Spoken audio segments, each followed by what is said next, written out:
Oh my gosh.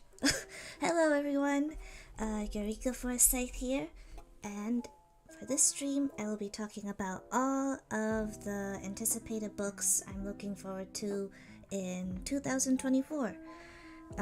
Without further ado, let us get started with that. How is everyone doing today? I am doing pretty good. Let me open up my document so I can get started.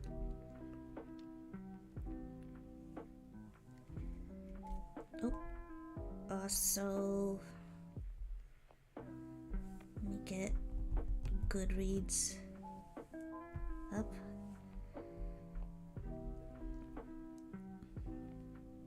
Okay. So, the first book I will start with is An Education in Malice by S.T. Gibson. Deep in the forgotten hills of Massachusetts stands St. Perpetua's College. Isolated and ancient, it is not a place for timid girls. Here, secrets are currency, ambition is lifeblood, and strange ceremonies welcome students into the fold. On her first day of class, Laura Sheridan is thrust into an intense academic rivalry with the beautiful and enigmatic Carmilla. Together, they are drawn into the confidence of their demanding poetry professor, de La Fontaine, who holds her own dark obsession with Carmilla. But as their rivalry blossoms into something far more delicious, Laura must confront her own strange hungers. Tangled in a sinister game of politics, bloodthirsty professors, and dark magic, Laura and Carmilla must decide how much they are willing to sacrifice in their ruthless pursuit of knowledge. And I have a few notes regarding this. So, it feels like it is a mix of both dark academia and possibly East Coast, North American East Coast folk horror, possibly.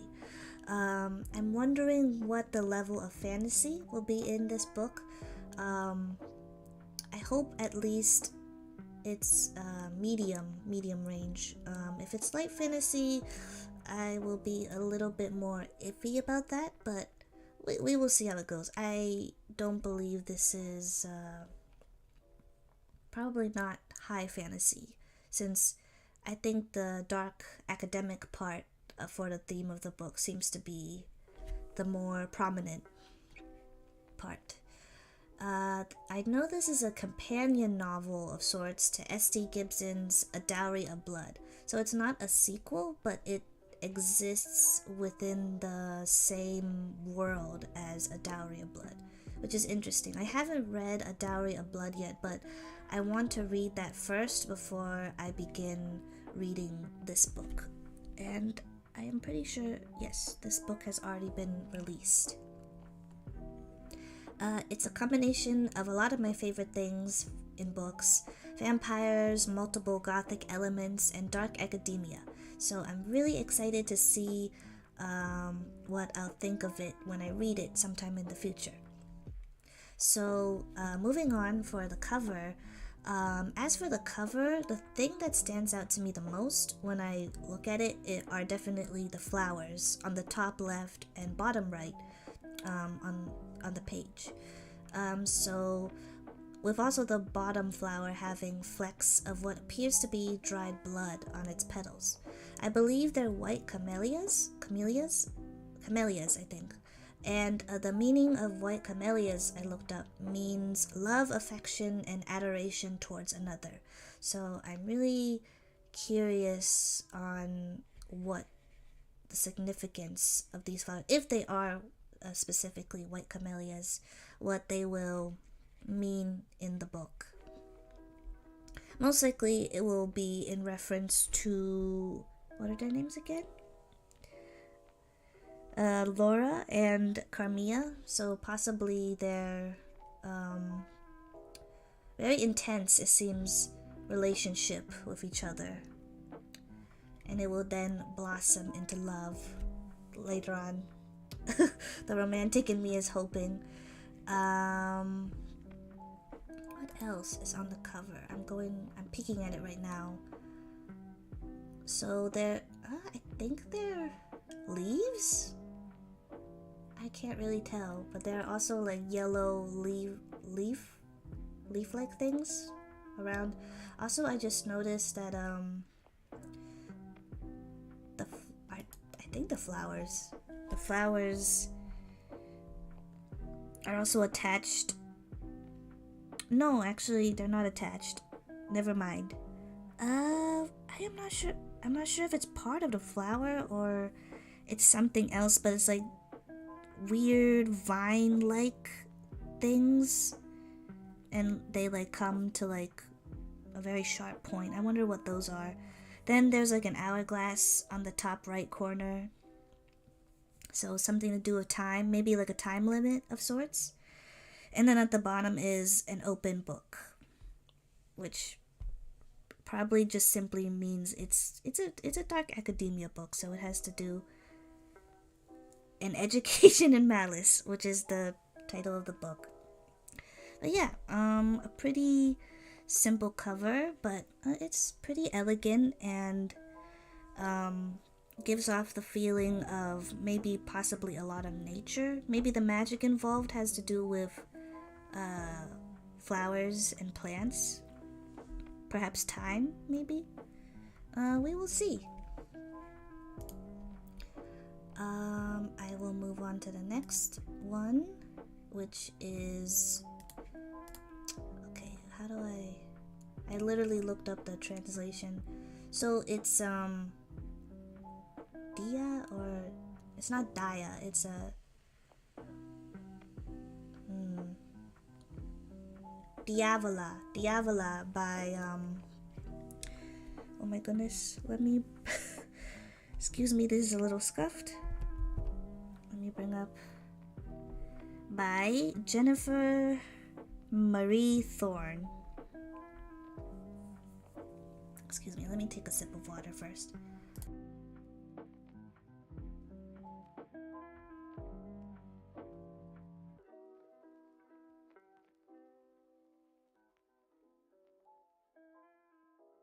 Okay, so the description for Diavola is...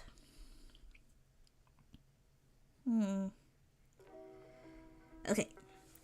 Anne has only 2 rules for the annual Pace Family Destination vacations. Tread lightly and survive. It isn't easy when she's the only one in the family who doesn't quite seem to fit. Her twin brother Benny goes with the flow so much he's practically dissolved.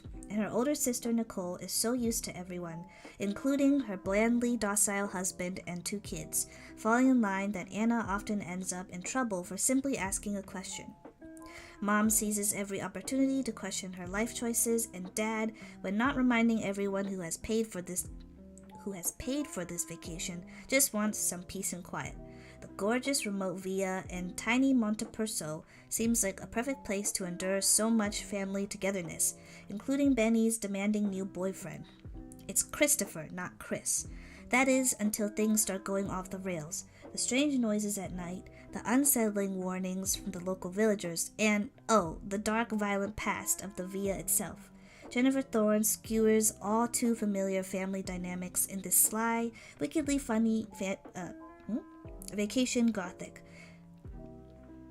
Beautifully unhinged and deeply satisfying, Diavola is a sharp twist on the classic haunted house story, exploring loneliness, belonging, and the seemingly inescapable bonds of family mythology. Warning, may invoke feelings of irritation, dread, and despair that come with large family gatherings. Okay. I'm gonna try to... I had some notes for an education in malice, so I will try my best to wing this with as less scuff as I possibly can. This is definitely a very interesting angle for the usual gothic story. It feels more like a modern calling to the genre, with like a vacation centering on family, but more like it seems like the otherness that the protag Anna is feeling from the description. And I'm very curious on what the hauntedness will be from the bottom half of the description. And yeah, that's about it. It's even though it's a pretty good sizable description, I can't really glean much else from the description. Family vacation, going to what I presume to be an Italian villa, I'm guessing. And the uncomfortable, awkward, and stifling dynamics of a family that you don't quite get along with. But yeah, let us move on to the cover, which is both horrifying but also incredibly beautiful in my opinion. It definitely looks like it's taken inspiration from, I might be wrong on this, so don't quote me, a Renaissance or possibly a Baroque inspired painting. Definitely some sort of traditional old-fashioned European style of painting where it's like they have like the pure black backdrop for the background, and then all of the lighting and everything is just focused on the person being painted. And it kind of gives me also Dorian Gray vibes as well. I still really need to read that novel, but it gives me the impression of what the vibes would be for Dorian Gray, with the very disturbing, warped face of what I am assuming is Anna. And like you can barely tell, but it looks like she is looking directly at the viewer and also smiling in a very disconcerting way. And she seems to be reading, I'm not really sure what kind of book. I'm looking at the image. I should probably pull it up actually in my files and look at it more closely. Let me do that really quick.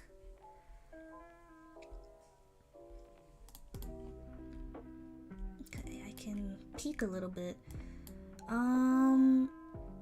It seems like a very, definitely, probably Renaissance era. It's definitely like the, if you know the game Pentiment, it seems like it's a book from that era with the very large flowy script, and it seems like she's reading something. It's like scrubby. It's like there's like smudges. I'm not sure if she's the lady is specifically smudging the pages herself or the pages are already smudged. But it looks like there are crows or ravens. A page about crows or ravens. I can't really tell. It looks like a flying bird of some sort. And then there's a bird that is sitting on top of a cage or some kind of upside down chandelier or a light source. I can't really tell. Oh yeah, and then there's the little description thingy. Welcome to Via Tacola. She's been waiting for you. And also, which is interesting to note, Diavola is the female form of the word devil. The male form being how do I pronounce it? Diavolo. So it basically is devil translated. So I'm wondering who the devil is, or if we already know who it is, which could possibly mean Anna. Anna could possibly transform into a devil of sorts, possibly, but I'm not really sure. Also, I just realized how how long this lady's hair is. Oh my gosh, it's like Rapunzel length blonde hair. Whoa. We will see. This is definitely one of my more top favorite covers. It's simple, but it makes you feel very unsettled. I like that the warping it seems like something is sucking away her life source outside of the portrait that we see. So I wonder if there will be any explanation that will explain the cover. But yeah, this is one of my favorites. Yeah, and that will be all for that. I love a good twist on the gothic story. Anything that has like an interesting concept with a haunted house, just sign me up for it. I will probably like it in some shape or form. Okay, let us go to the next one. And let me pull up the description too before I show the book. The next book I have is The Familiar by Leigh Bardugo. Excuse me, let me take another sip of water.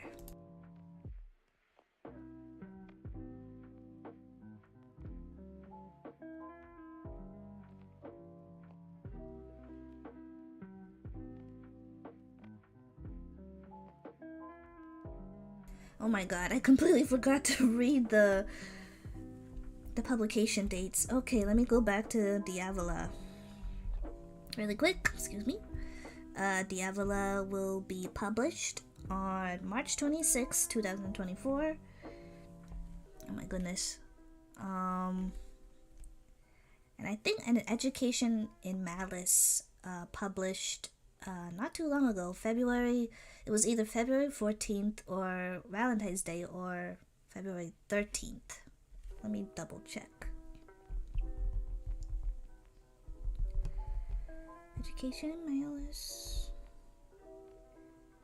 Oh, February 15th. Oh, so right after Valentine's Day. Huh. Never mind, I was wrong.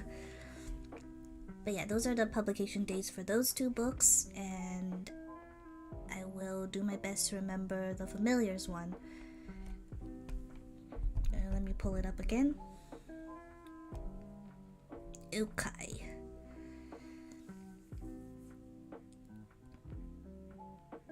In the beginning, it has a little blurb, which it says, from the New York Times bestselling author of Ninth House, Hellbent, and the creator of the Grishaverse series comes a highly anticipated historical fantasy set during the Spanish Golden Age.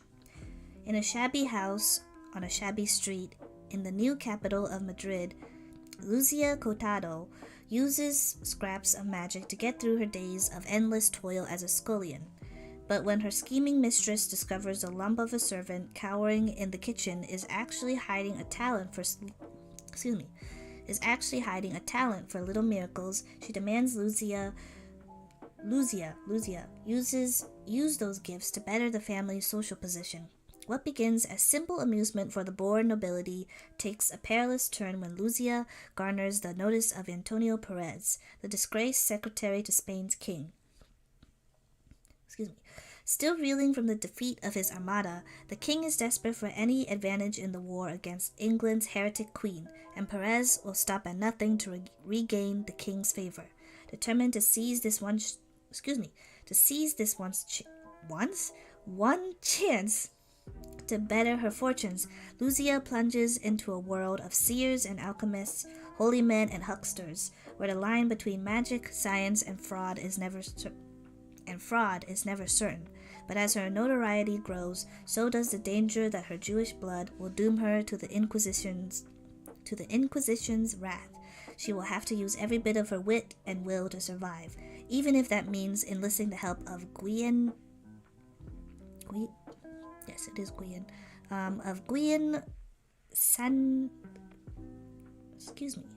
Santangel, an embittered immortal familiar whose own secrets could prove deadly for them both. Super, super interesting. I feel like it's very different from the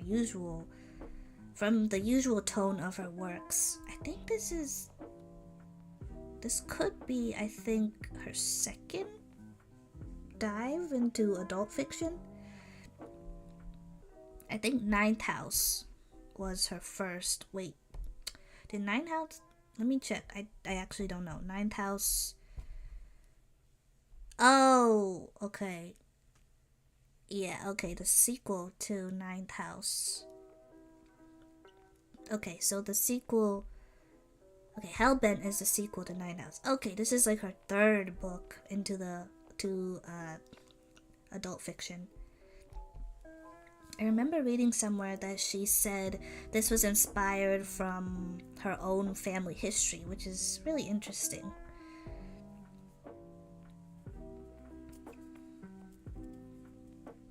Also, I learned a new word after I read the description, scullion, which is basically just a person of low status who works in a kitchen. So this is very interesting. I love historical fantasy. Historical fiction is one of my favorite genres. Adding fantasy to the element as well makes it super, super interesting. So I'm wondering what kind of magic specifically Luzia uses, because it says little miracles, so I wonder if there will be anything specific on what her magic is, and if there's even a magic system involved in this book as well. It's a standalone, so I'm guessing if there has to be explanation for the magic system, it will have to be pretty much explained at the beginning of the book, hopefully.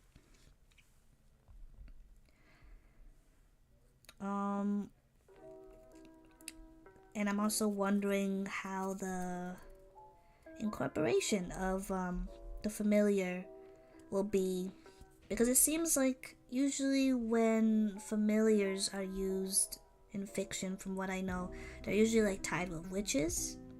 So they usually have like a master of some sort.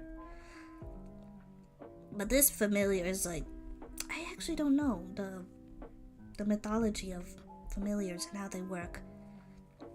Like, I know for like Western witches, they have like a familiar who is kind of like a guardian and a pet of sorts. I don't think this is the same thing, because it seems pretty obvious that Gwion is like, he is in charge of just himself. But Luzia makes a deal with Gwion, so maybe it's something similar. Maybe she becomes a witch, possibly? Because she has magic. Although that isn't specifically said. Oh my god, sorry. Something is stuck in my throat. Excuse me.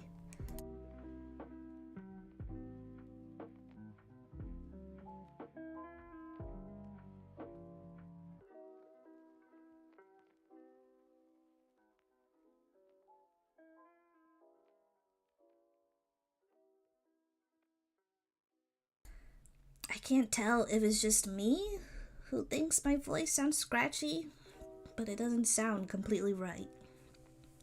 Okay. Actually, let me clear my throat again. Sorry.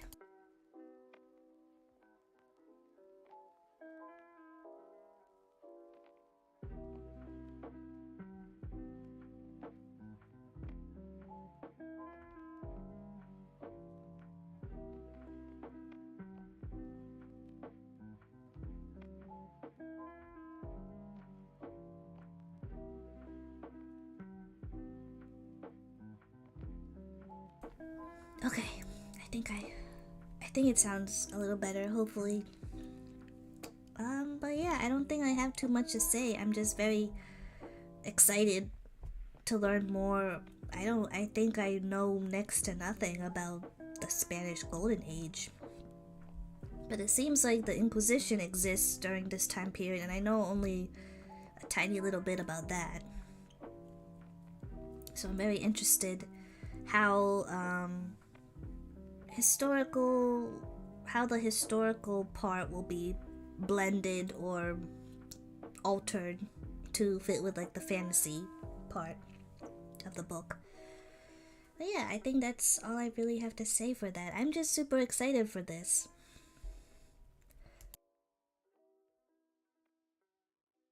Sorry, just excuse me, I burped. Yes, let us move to the cover.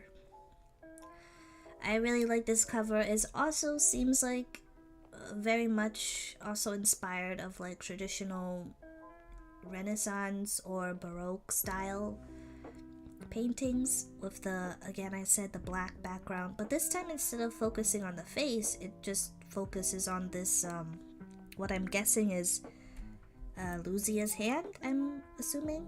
I might be wrong.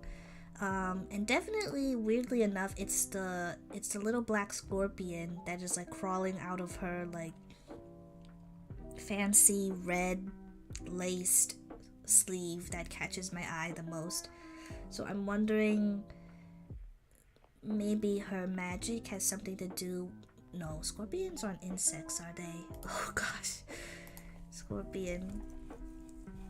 What animal group do scorpions belong to? Oh, they're arachnids? So they're kind of like bugs. Interesting.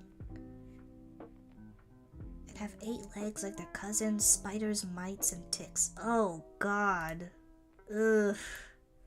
I didn't know ticks and mites were related to spiders. Ew. I have nothing against spiders. Scorpions are kind of scary though. I don't know if all of them are poisonous, but yikes. So maybe her magic has to do with insects in some sort of way? I'm not sure, or specifically scorpions. I don't know. Then you notice the ring on her finger.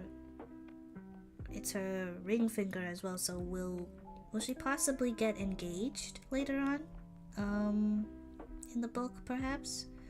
And then I'm really curious on what this, like, intricate, elegant, gold chain is. Oh, it's possibly a leash of some sort? Maybe it's a leash that's attached to Gwion, the familiar? I wonder, it's an immortal being, creature? I'm not sure if it's specifically an animal. That would be weird if it was a human-like familiar. I would be curious on how that would be incorporated into the story. Ooh, my stomach really hurts. I'll be right back. I'm gonna head to the bathroom really quick.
Okay, oh my gosh, I am back.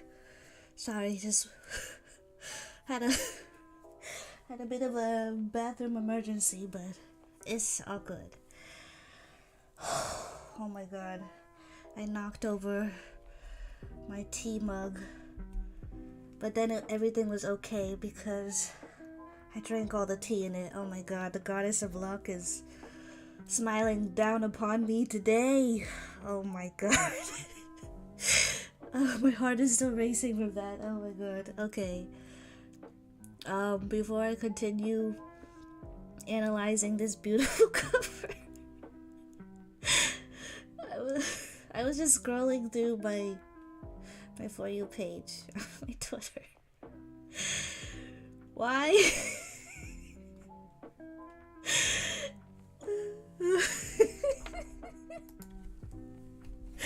Wait, is it even the... Oh god. Okay. Yes, it is. It's... I'm sorry. Holy moly. Is the... Why are so many folks that I'm following doing the boom boom test and the original badabadum and kink test? I don't wanna no shaming, of course, but I was like, I would rather I'm closing my eyes. I'm pretending I'm not seeing that. Anyway, I just saw somebody's screenshot and I'm like, oh god. Oh god. Anyway. Let's continue with the cover. Sorry, I'm going off track. But yeah, it's a very simple, well, the art is not simple, but the hand and the holding is conceptually simple. Very intriguing. You're just wondering, like, what is that leash she's holding on to, and what does that scorpion have to do? It probably has to do with something about her power, or not her powers, her magic, the magic that she uses. But we will see. Let's move on. Let's move on.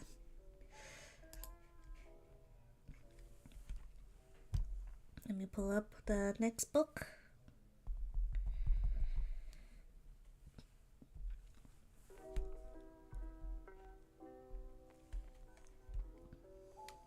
Alright, the next book on my list is A Mask of Flies by Matthew Lyons. Let's see. Oh, interesting. The little intro sentence says, A Mask of Flies by Matthew Lyons is a crime horror novel which blends It Follows and The Outsider with a pinch of The Evil Dead, in which a criminal and the cop she's taken hostage must find their way to safety, pursued by threats both human and supernatural after a failed bank robbery. In the grisly aftermath of a botched bank heist, career criminal Anne Heller has no choice but to return to her family's cabin, a secluded shack in sorry, I just had a huge brain fart for some reason. In the San Luis Valley, and the site of her mother's untimely death. Along for the ride are Jessup, Anne's badly wounded partner, and Dutch, the police officer she's taken hostage. As they wait for help, Anne discovers strange relics of her mother and begins to unfold the mystery of her childhood at the cabin. Anne's quest to uncover more is interrupted when Jessup goes missing, only to turn up dead. She and Dutch bury her friend, but that night the dead man comes back, seemingly risen from his grave, to knock at the cabin door. Not a dream, not a hallucination, but not exactly Jessup either. Something else. Something wearing her friend's face, something hungry. The cops aren't the only ones after Anne, and unraveling the secrets of her mother's past may be her only hope of getting out alive. Excuse me. A Mask of Flies is a gritty, heartfelt meditation on death, family, and the ever-changing, monstrous nature of grief. I cannot look at this cover. I must admit, I can't look at this cover for too long, even though it is beautiful in its own way, but also, to be honest, kind of disgusting. But I think that's the point. Definitely one of the main themes is definitely grief. Oh my gosh, sorry for repeating definitely 2 times. Grief is a big centerpiece of this book. So also family ties. The outsider. It's not the outsiders, like the outsider movie. What is that?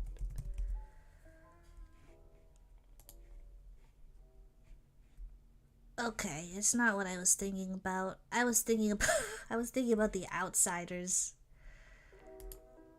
Okay, interesting. But yeah, I don't have too much to say about this, but I'm just very interested into seeing. It sort of has like zombie elements, undead elements to it, and will it actually be something about a mask of flies? I think that it will most likely be a metaphorical thing. Oh my gosh, I need to stop looking at this cover. It's something else.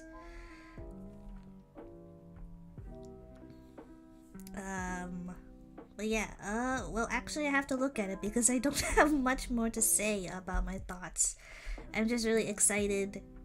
I guess the thing I'm most excited is like how it will be in comparison specifically to The Evil Dead. I only saw the first Evil Dead, the original, but I really enjoyed it a lot. That was a really good movie. So I'm excited to see what elements will be incorporated from that movie into this book. Alright, I will look at the cover now. After I clear my throat again.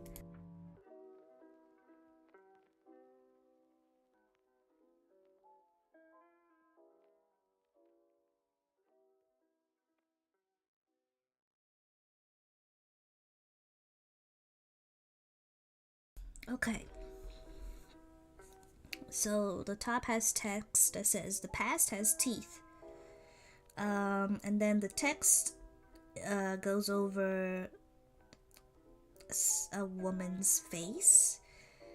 Oh, I just realized that's really cool. That's a really cool effect. One of the flies is just like resting on top of the M for mask, which is pretty cool. And then of course the really gross part is just all of these little flies are just on the lady, on the lower half of her face, and on her neck and on her shoulders. I think this is Jessup, possibly.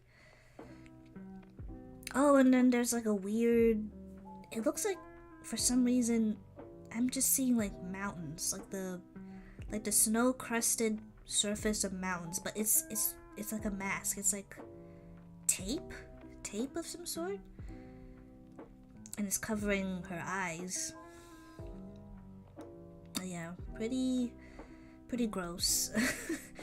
It definitely makes you feel grossed out and also unsettled, but also curious.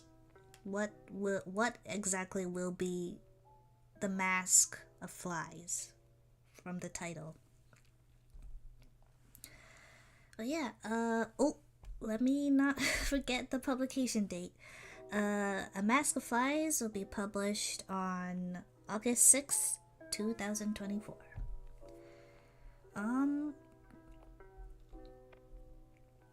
But that is it. It seems. Oh, also it seems like there will be thriller/crime elements because what's her name again? Anne. I think there's been 2 characters for the books that I want to read that have Anne as character names. Anne and Jessup are 2 career criminals. Yes. So that's a little bit silly of me. It says so in the beginning. So yeah, there will be thriller and crime elements to this book, which I'm really interested in seeing getting incorporated specifically in the horror of it all, of everything in this book. Yeah. Let's go on to the next book.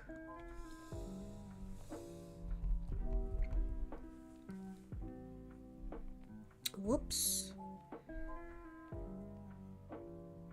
Okay, that's the right one.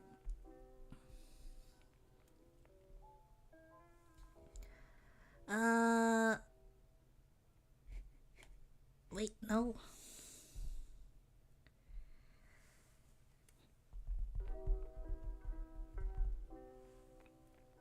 Alrighty. Okay, here it is. The Mage Guillotine Murders by Futaro Yamada.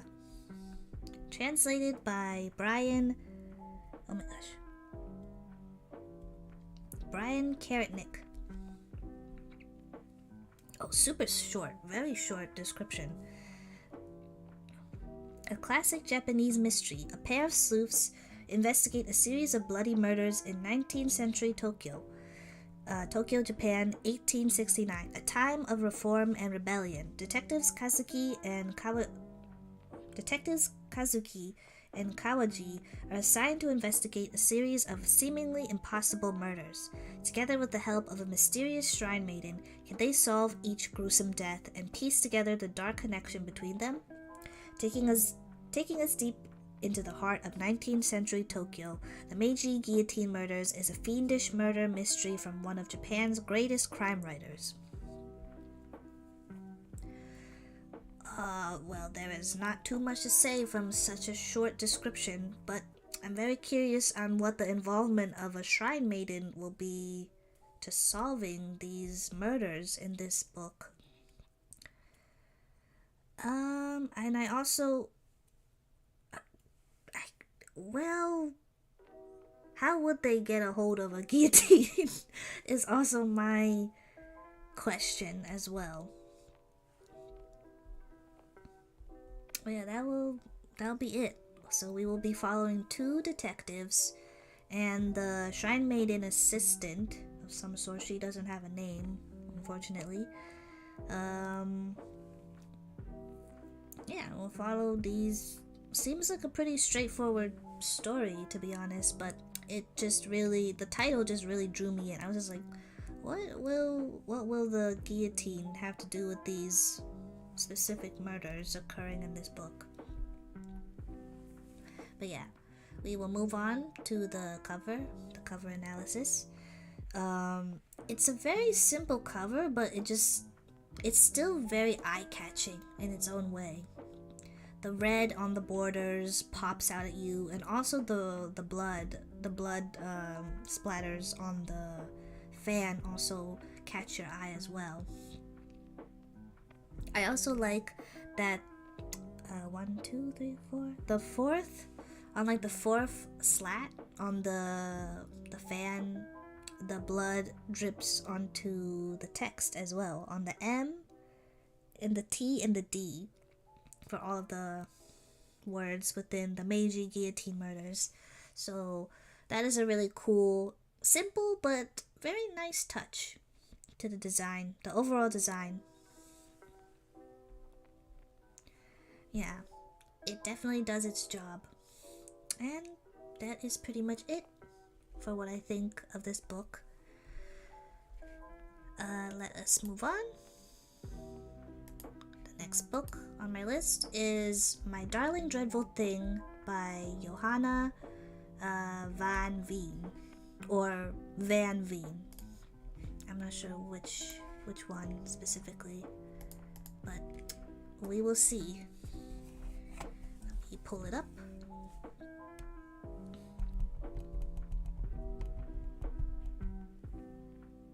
There we go.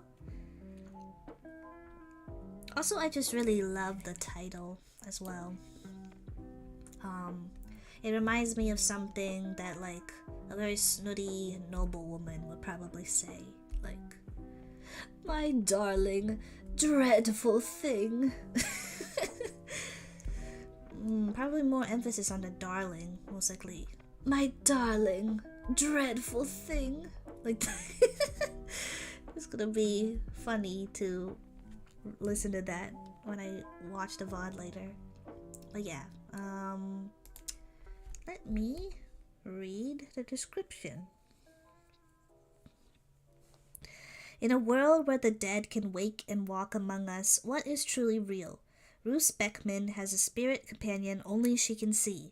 Ruth, strange, corpse-like, and dead for centuries, is the only good thing in Ruth's life, which is filled with sordid backroom seances organized by her mother. That is, until wealthy young widow Agnes Knoop attends one of these seances and asks Ruth to come live with her at the crumbling estate she inherited upon the death of her husband. The manner is unsettling, but the attraction between Ruth and Agnes is palpable. So how does someone end up dead? Ruth is caught red-handed. What the heck? What was that sudden accent that popped out? Ruth is caught red-handed, but she claims a spirit is the culprit. Dr. Montague, a psychologist tasked with finding out whether Ruth can be considered mentally fit to stand trial, suspects she's created an elaborate fantasy to protect her from what really happened. But Ruth knows spirits are real. She's loved one of them. She'll have to prove her innocence and her sanity or lose everything. I have been really meaning to get into a book excuse me, that has something to do with seances. Actually, one of the books I need to finish on my currently reading list is The Deep by Alma Katsu, that has some elements that have to do with seances. So I should probably finish that sometime before I read this, probably. But this one seems like it's actually I have two books. The other one being, where is it? Oh, Affinity by Sarah Waters. It also has seance and supernatural themes in it as well. I should probably finish those two books before I start this one. But yeah, very excited for that element. Really interested in the relationship dynamics that will be explored between Ruth and Agnes. I'm just wondering, because it says sordid backroom seances. That's So I'm just wondering, is she participating in these seances willingly, or she's being forced by her mother, Roos's mother? I'm guessing she's probably being forced to. Most likely, it seems like the connotation is like that. Oh, excuse me. And I'm guessing she had some sort of romantic relationship with Ruth as well. Because it says at the end, but Ruth knows spirits are real. She's loved one of them. So I'm guessing since Ruth is being named here, she's the one that Ruth fell in love with? I'm not sure who else it would be. But yeah, this also seems like it's also like a gothic book as well, which I'm super excited for as usual. I love books that have gothic themes within them. One of my most favorite things to read in horror. So yeah, we will see. Very excited about, seems like sort of mystery thriller elements as well, because it's definitely oh my god, sorry, excuse me for a moment.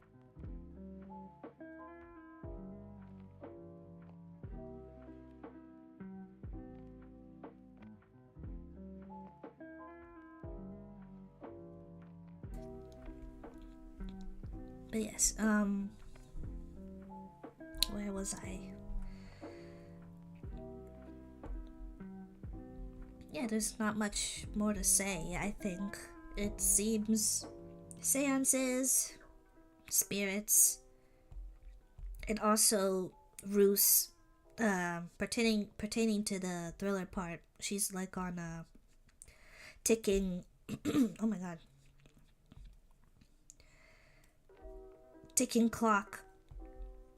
She has limited time to prove her innocence, and also proving that she's sane of mind as well.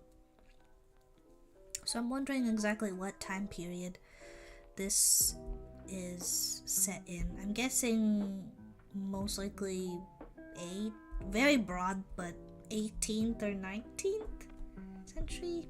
And I'm not exactly sure where exactly this book. Oh my god, sorry.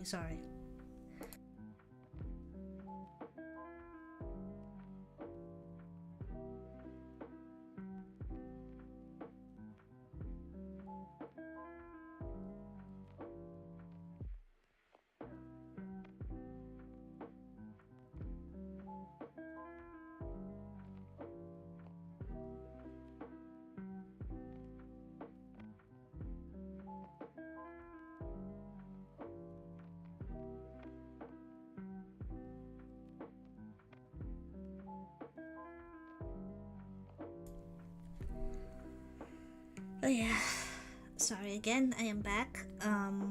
Let us move on to the cover.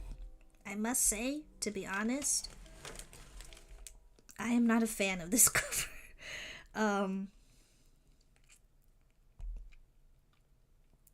It reminds me of like seeing mannequins that are being displayed for like Halloween costumes, in like a spirit Halloween or some other costume shop. Even though I know that is most likely a real person who is in this cover, but it just gives me the vibe of a mannequin wearing like a cheap, like spooky veil that you will see displayed in front of a costume shop, basically. But I guess it would be interesting if there are alternate covers, what the alternate cover would be, because I am not really feeling this one. Excuse me again.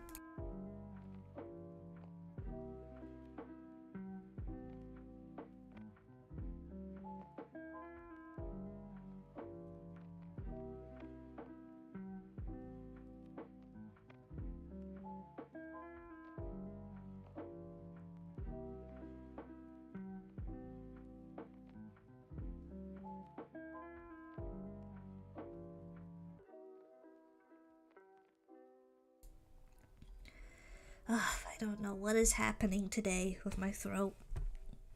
I guess it must have been the bacon that I ate. It's like the oil or something was like coating my throat or something. I sounded completely fine before I started the stream, so this is a little bit annoying. But oh well, we will truck on through.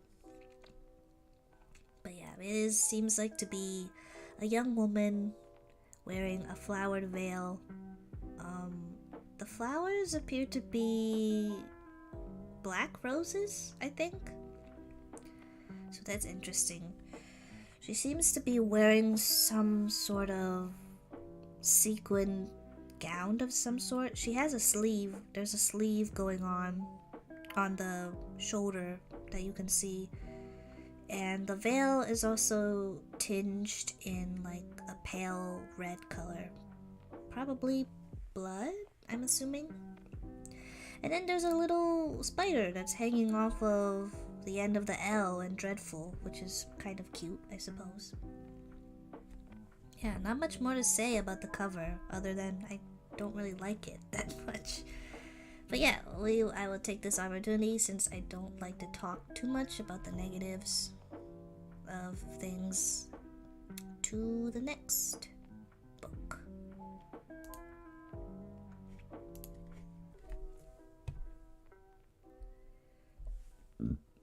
Oh my goodness. I'm so sorry. I thought I muted. Excuse me.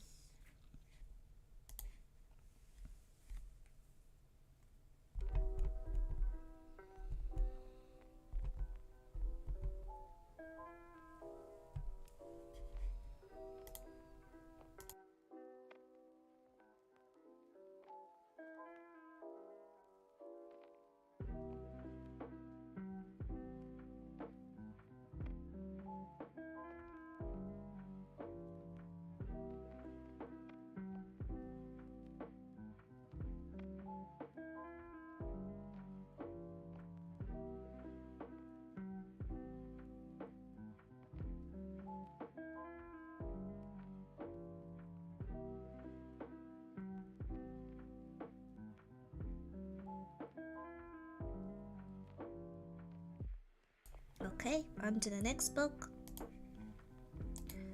It is The Mayor of Maxwell Street by Avery Cunningham.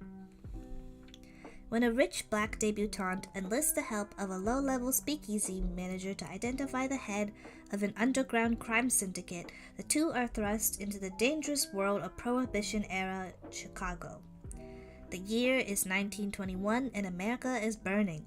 A fire of vice and virtue rages on every shore of Chicago at its beating heart.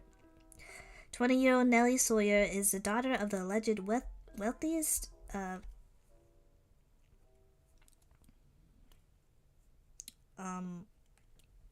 boy.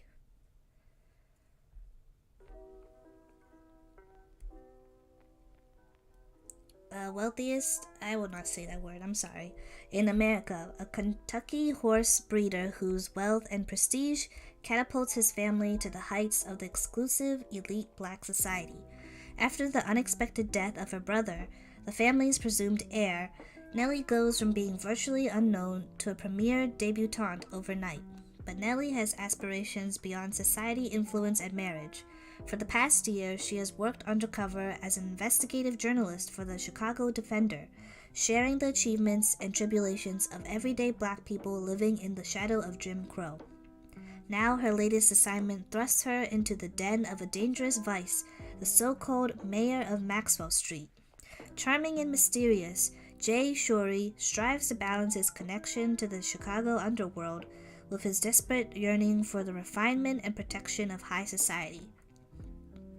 Born to a murdered biracial couple in rural Alabama, he knows firsthand what it means to be denied a chance at the American dream. When a tragic turn of fate gave Jay a rare path out, he took it without question. He washed up on Chicago's storied shores and never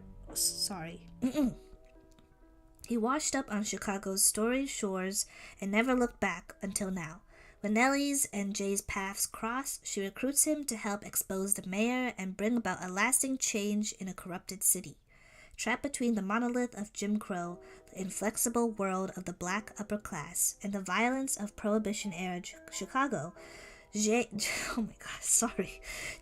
and Nellie work together and stoke the flames of a love worth fighting for.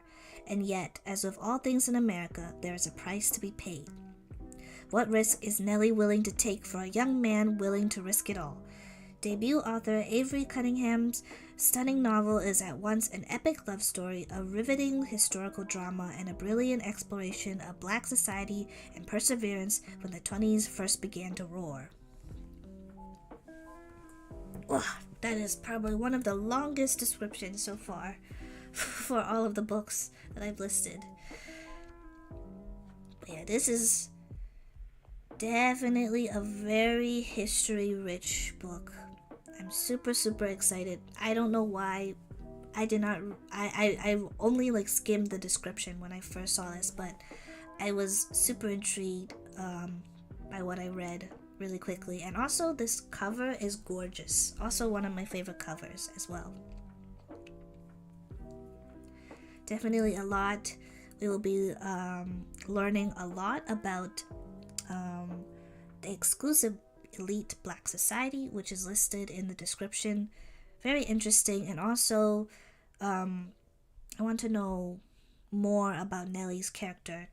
She seems very intriguing. And also I want to know more about her interest and her job as a journalist. Definitely very much looking forward to it. Yes, oh my gosh, this actually is already released. One of my anticipated reads that have already been released. Also set in the 1920s, one of my most favorite historical eras.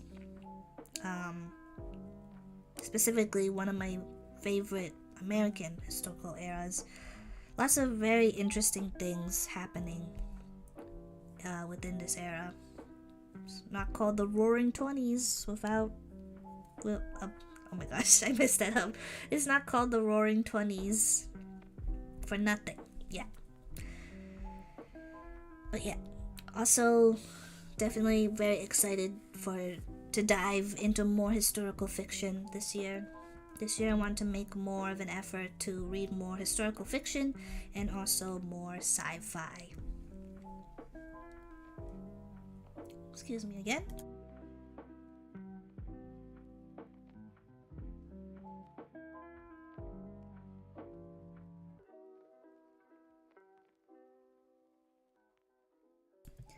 Well, yeah. Let us talk more about this beautiful, beautiful cover. But even though the lines, the green and yellow outline, yellow or golden? Yeah, yellow. Of the stripes at the tops and the bottom of the cover. Oh my god, excuse me. Even though it looks very simple, when you pair it all together with everything in this cover, it just brings like a very elegant, and it's just incorporated in a way that just really pops. Even though the background is also green as well, but because the green is outlined with the yellow, it makes it look fancy as well. And also we have this woman who is most likely Nellie. Yes. Very pretty. I really like the way she's posed, where you can't really see her face. She's just kind of like discreetly turned towards the viewer, but you can't also see her as well. You get like a little peek of her eye looking warily at the viewer, or something off screen that we cannot see. She's wearing a very elegant and sequined dress. I don't think it's a flapper's dress, but it is a very lovely dress that she's wearing. And she's wearing I'm kind of confused, three pearl necklaces. I think the first is draped at her front, and then she has a second one that is probably resting more against her front, and then it's oh my gosh, words. And then it's placed down near her back. Yes, her back. That's her back. And then there's a larger, the larger one that is spaced a little bit more further on her back. So I'm guessing it's also touching a little bit beneath like the tops of her chest, and then it flows out and matches like the brim of her dress, which is also really elegant and nice to look at. And then the back, it seems like some sort of curtain of some sorts, and I think it's the sky, because yeah, it's like clouds in the back. So it's a curtain of the sky, but it's green. I'm sure I'll probably know the symbolism of why that was made as a choice when I read the book. But yeah, really looking forward to this. Very interested in seeing the dynamics of the relationship between Nellie and Jay come forth, and learning a little bit more about how both everyday Black people during this era lived, and also talking about the other end with the exclusive elite Black society as well. So very just really looking forward to seeing the journeys of both protags. But I'm guessing Nellie is most likely the main protag in this book. But I think it seems like Jay will be definitely equally as important. So I'll just say both of them are the two main characters within this book. But yeah, very excited. Whenever I get my hands on the book, I will read it. But for now, it will just be on my TBR shelf. Hopefully I can get to it this year. I also want to make it a goal to read all of the books from last year's anticipated list as well. So it'll be a mix of this year's stuff and also last year's stuff and other stuff that either in themed TBR videos or just books that I want to read that don't particularly belong to any video idea as well. So we will see how I will balance all of that. But yeah, I will move on to the next book, which I think is also a historical book as well.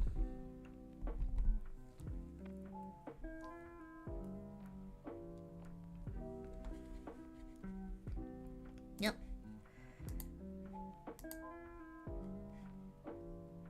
Wait, what just happened? Whoops, that is not the right picture. There we go. Yep. The Phoenix Crown by Janie Chang and Kate Quinn.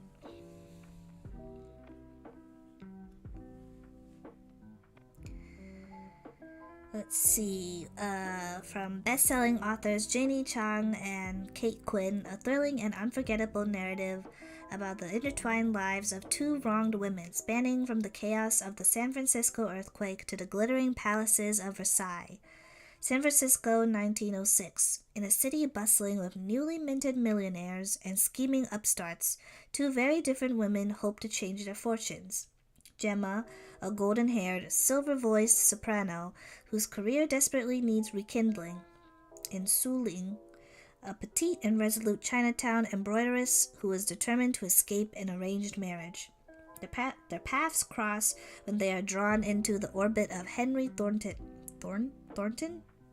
of Henry Thornton, a charming railroad magnate whose extraordinary collection of Chinese antiques includes the fabled Phoenix Crown, a legendary relic of Beijing's fallen summer palace. His patronage offers Gemma and Suling the chance of a lifetime, but their lives are thrown into turmoil when a devastating earthquake rips San Francisco apart, and Thornton disappears, leaving behind a mystery reaching further than anyone could have imagined, until the Phoenix Crown reappears 5 years later at a sumptuous Paris costume ball, drawing Gemma and Suling together in one last desperate quest for justice.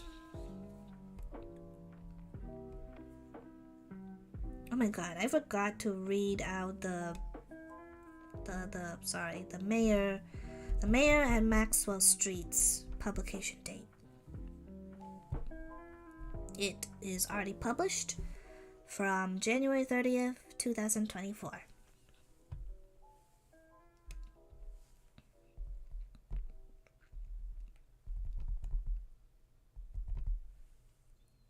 Okay, back to the Phoenix Crown.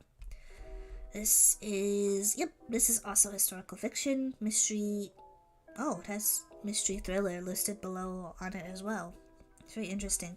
So it kind of gives me heist vibes, but probably it's very more low-key in its heist aspects. So I'm very curious on how, because these two main characters are very unrelated, so I'm wondering what their relationship will be. Will they be just simply friends, or will the story blossom into something more? Perhaps a romance between these two? Possibly? These two lovely ladies. But we will see. Don't really have any thoughts about Henry Thornton, besides his last name sounding a little bit stupid. He just seems like a very boring rich man.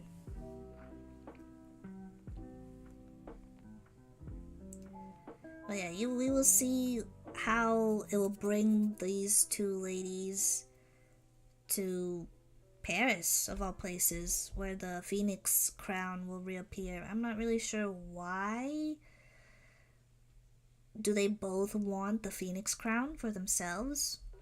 What is the specific reason why Gemma wants the Phoenix Crown? Because she seems like she's aiming for it as well. I can understand why Suling probably wants it. Maybe it belongs to a family from the past. There might be, maybe she's like a descendant of like a royal family, and she wants to get the heirloom. It's like a family heirloom, and she wants to get it back. And she's also an embroideress, so she would probably have a lot of like expertise in knowing what the crown is, what it's made of, its make, who made it possibly, etc., etc. I have no idea why Gemma is related to this at all, so I will be very curious as to find out why she is specifically involved in this heist-like quest. But yeah, let us move to the cover. Not a very remarkable cover, to be honest, but I think the thing that pops out the most is I'm guessing the crown. I don't think so, but the little ornaments that are like falling from this lady's hat is definitely eye-catching. I think that's the thing that definitely draws you the most to this cover. I think this is Suling. It's not Gemma because it says she's golden hair, so this would have to be Suling.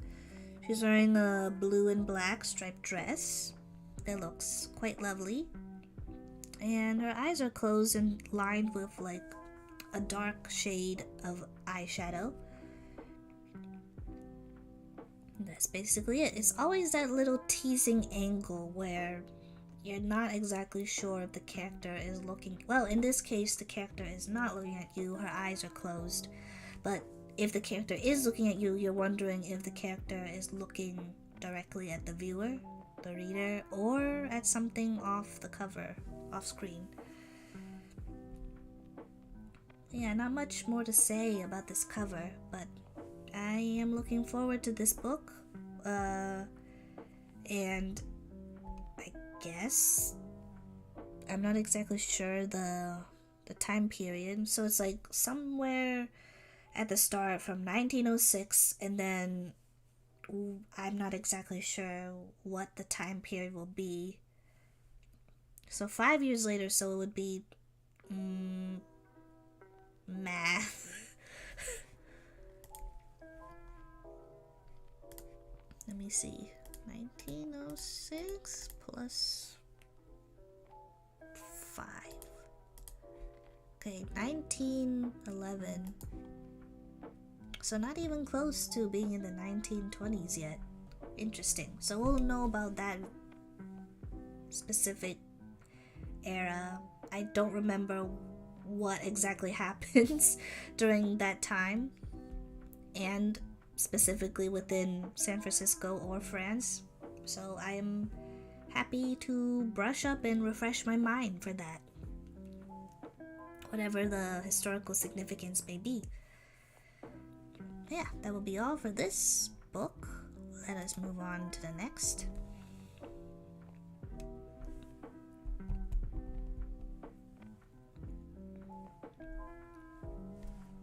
The next book I have is The Tainted Cup by Robert Jackson Bennett, and it will be the first book within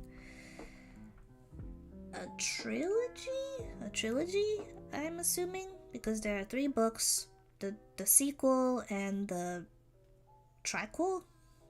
The triquel are untitled so far, and is part of a series called Shadow of the Leviathan. So let us move on to the description at hand after I clear my throat.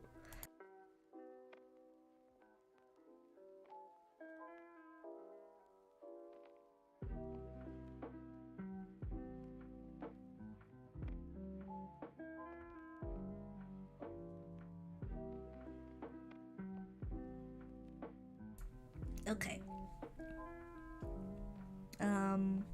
In Daraitana's most opulent mansion, a high imperial officer lies dead, killed to all appearances when a tree spontaneously erupted from his body. Even in this canton, at the corners of the empire, where contagions abound and the blood of the Leviathans works strange magical changes, it's a death at once terrifying and impossible. Called in to investigate this mystery is another person with a variation of the name Anne. Oh my god. Interesting. Called in to investigate this mystery is Anna Delabra, an investigator whose reputation for brilliance is matched only by her eccentricities.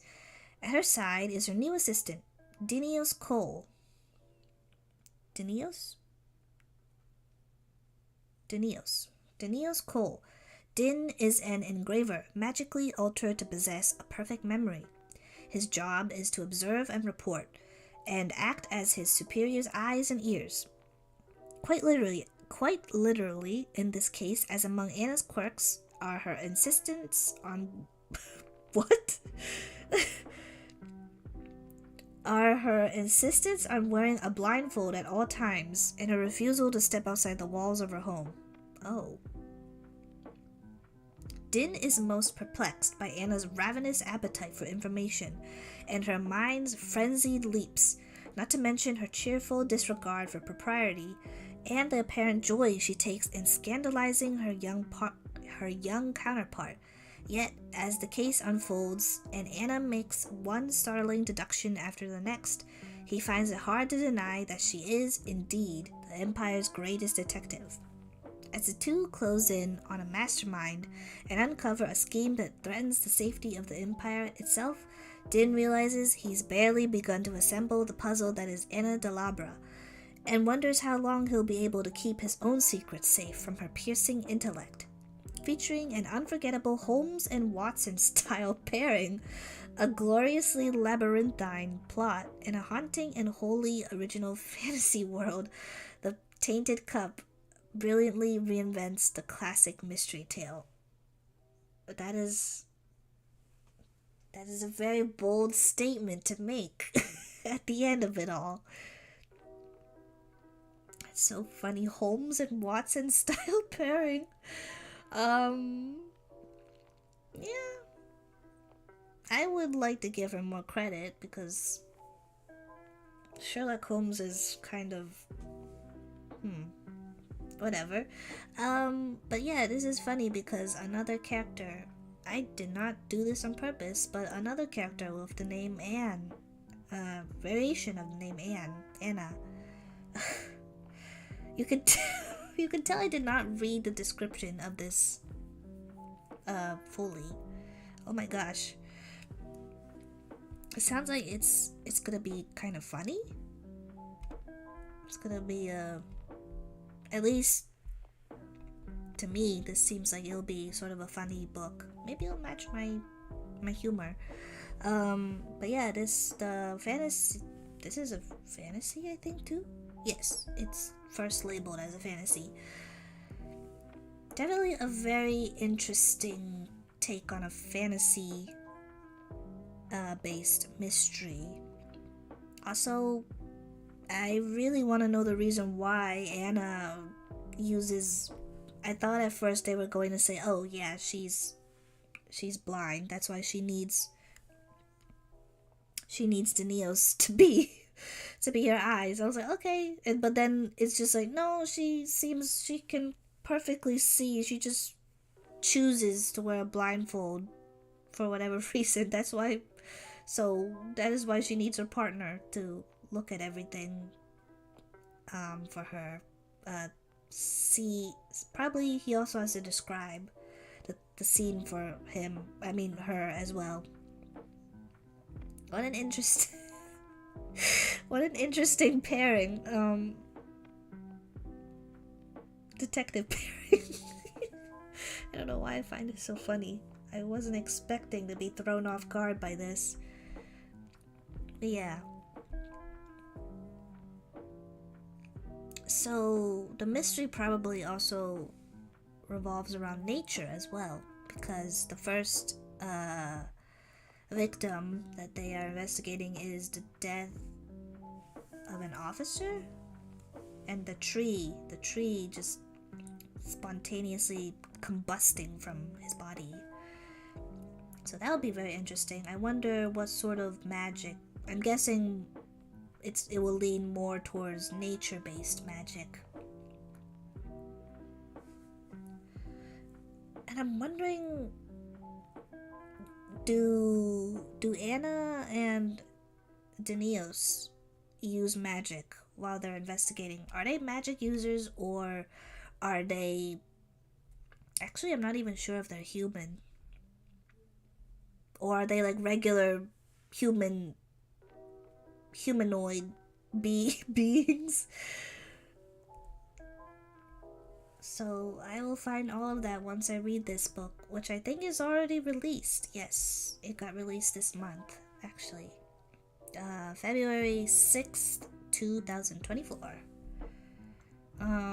The cover definitely gives me the feeling of like fairy tale vibes, although the description doesn't make me feel fairy tale vibes. So there is leaves that are creeping in from the left side of the book. So they are probably growing from off screen. There are two little emblems, golden emblems, that probably, I'm guessing the left is Anna and the right is Neill's. Then there's like a small group of flowers, and they have skulls as the bud, which is interesting. And then there's like a little bird that's flying up to the flowers. And then at the bottom with the roots, there is a cup, a goblet specifically. And then there's like a tiny little golden speck. Maybe that's like the remaining poison of some sort. So maybe the death happened with poison of some sort. Maybe the officer ingested some sort of, it's a seed maybe? The speck might be a seed. And the officer ingested some sort of corrupted seed that I guess once it's like inside your body, it just grows into a tree of some sort. Oh, there are people at the bottom too. Okay, so the top are probably Anna and Daniels. And then there's two other people at the bottom.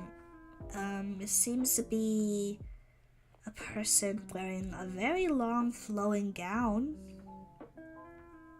And then the other, are they an animal? Like an animal-like being.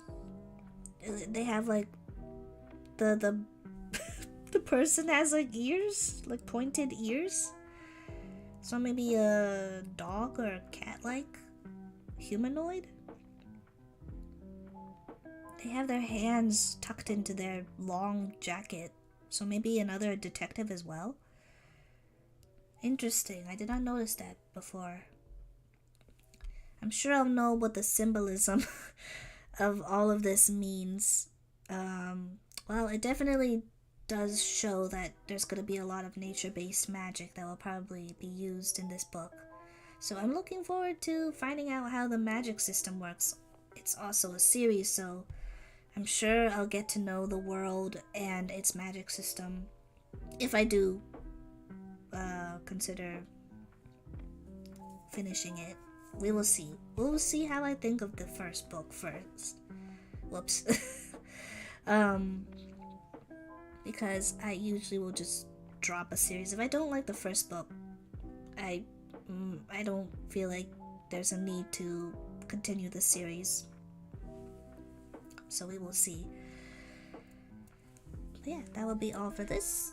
I will move on to the next one, which I believe is also a fantasy series. Yes, it's a fantasy series as well.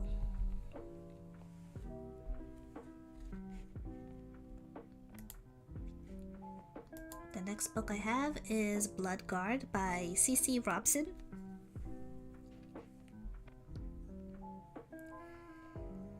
Short-ish description. Okay. 100 years, tens of thousands of gladiators, and today only one will rise. Everything in the kingdom of Arrow is a lie. Leith of Grey thought coming to this new land and volunteering to fight in the gladiator arena, vicious bloodthirsty tournaments where only the strongest survive, would earn him enough gold to save his dying sister. He thought there was nothing left to lose. He was wrong, and they took everything. His hope, his freedom, his very humanity.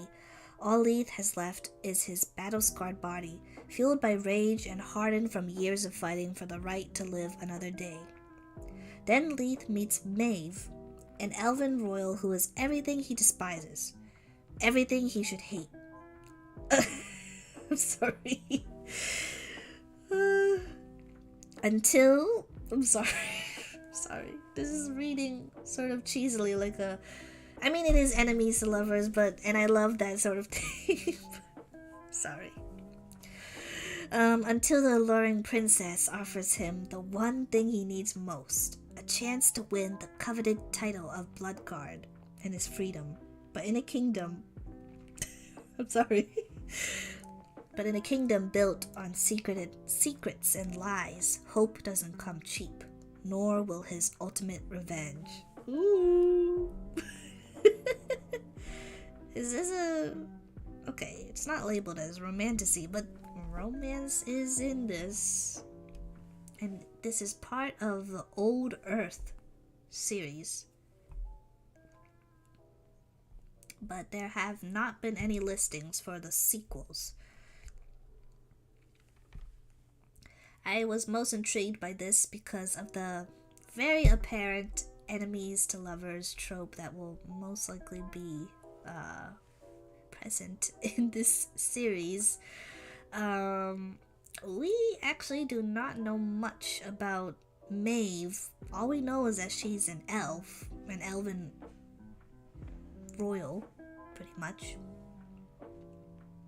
So she's kind of a mysterious figure, but we do know quite a lot about Leith. I hope his sister is okay, but that's probably one of the more intriguing details you'll find out in this book. I guess he becomes some sort of possibly bodyguard sort of position for Maeve, I'm guessing. So I'm wondering how these two will meet up in the first place. Yeah, so he's like a former gladiator, probably turned bodyguard, and now the main thing is that he will probably work for Maeve, and then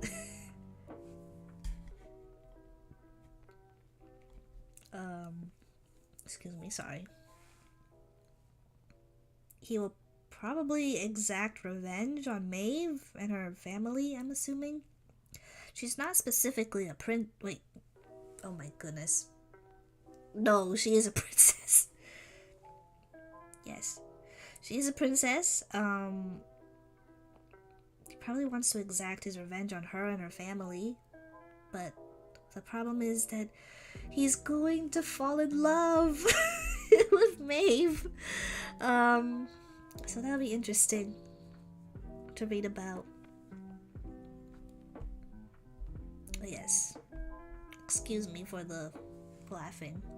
Let us move to the cover. So it's a little bit hard to see all of the details because everything is white except for the rose that is intertwined with the sword, and also the gem that is fixed into the hilt of the sword.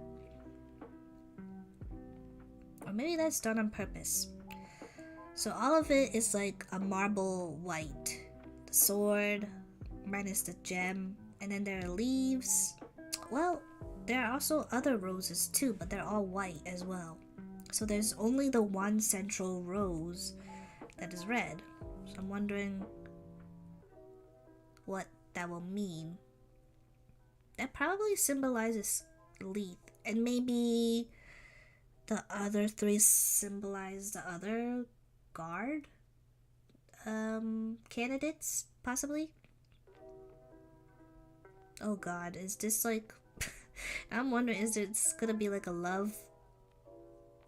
What is a 5-sided polygon? Pentagon?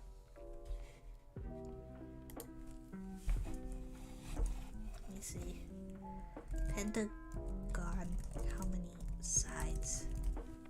5 sides. Yes, pentagon. It's gonna be a love pentagon. Is that even a thing?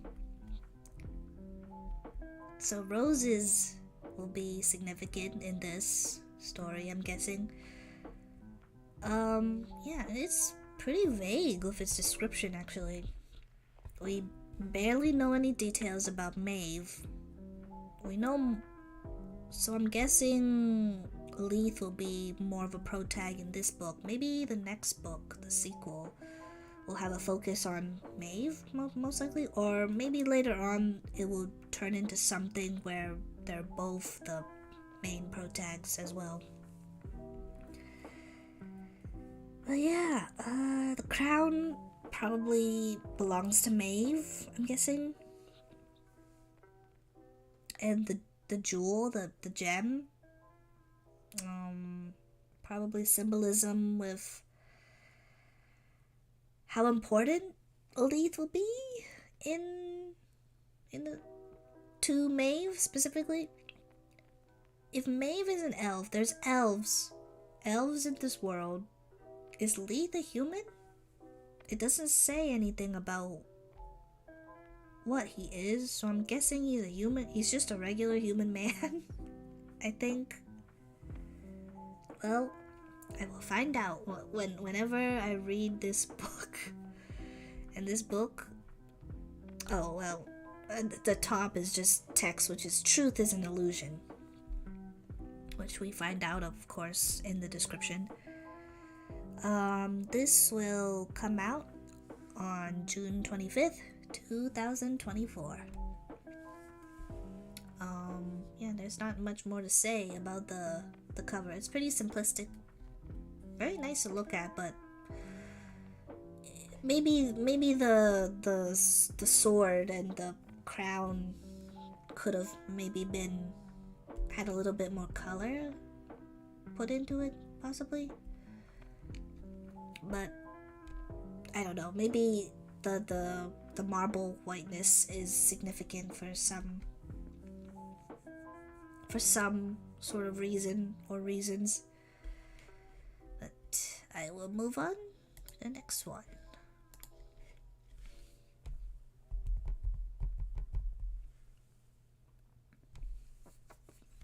Super excited for this one. It is Ghost Station by S.A. Barnes. A crew must try to survive on an ancient, abandoned planet in the latest space horror novel from S.A. Barnes, acclaimed author of Dead Silence.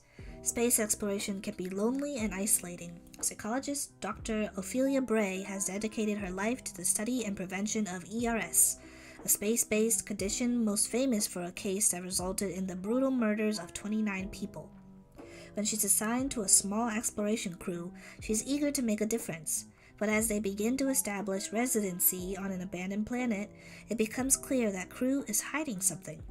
While Ophelia focuses on her new role, her crewmates are far more interested in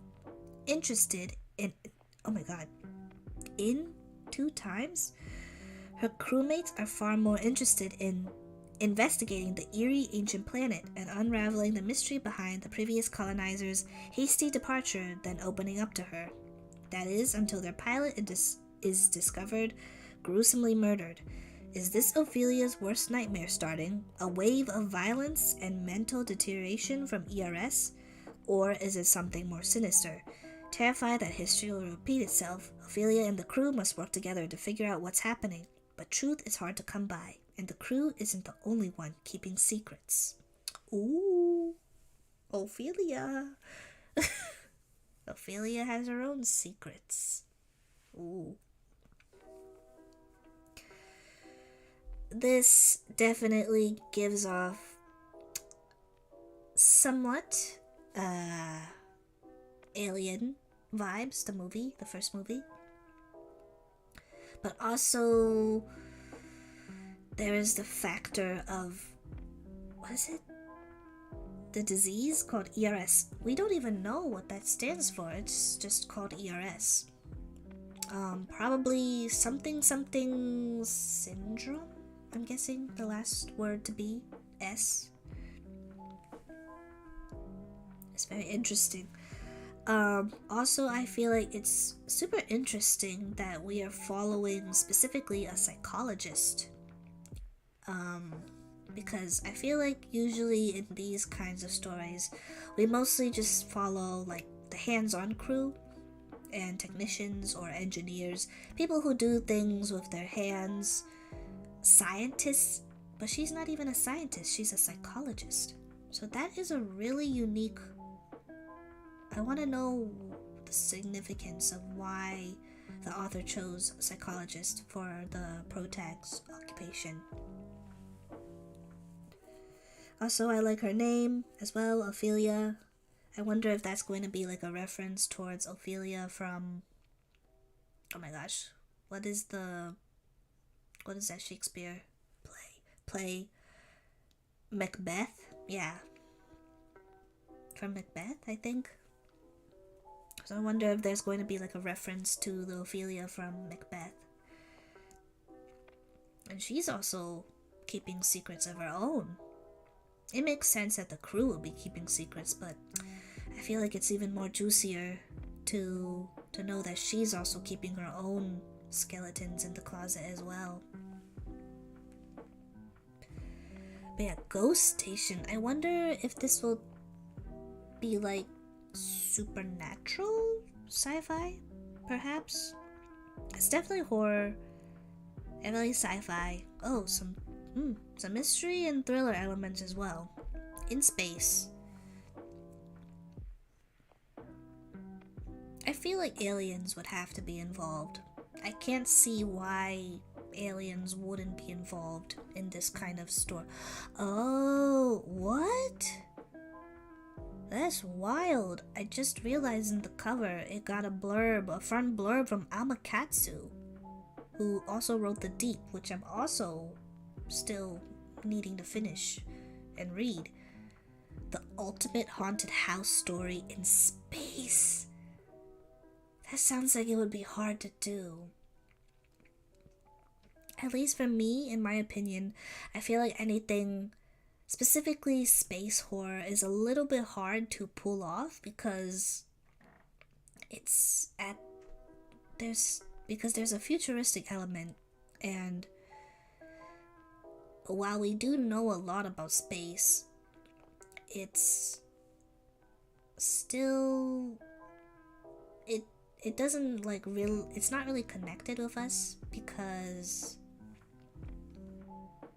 we do not have the current technology at this point in time to be space explorers of any sort. So thinking about like scary things happening in space feels far removed from our minds for the most part. At least that's just my opinion. So I'm very curious on how that concept will be pulled off. I have high hopes for it, so we will see. Very much looking forward to reading this.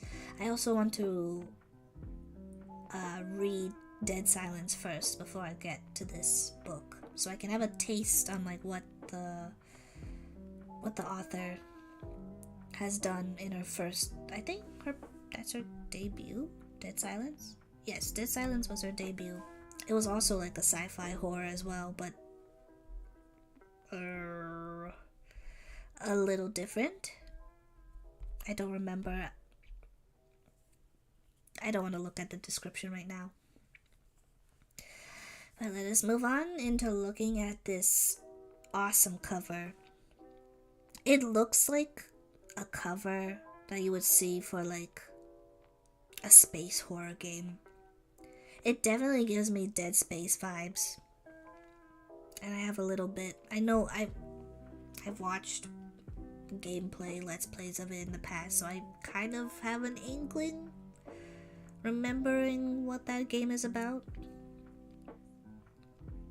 So we have this person here in a spacesuit walking and looking back, looking at something, probably watching their back.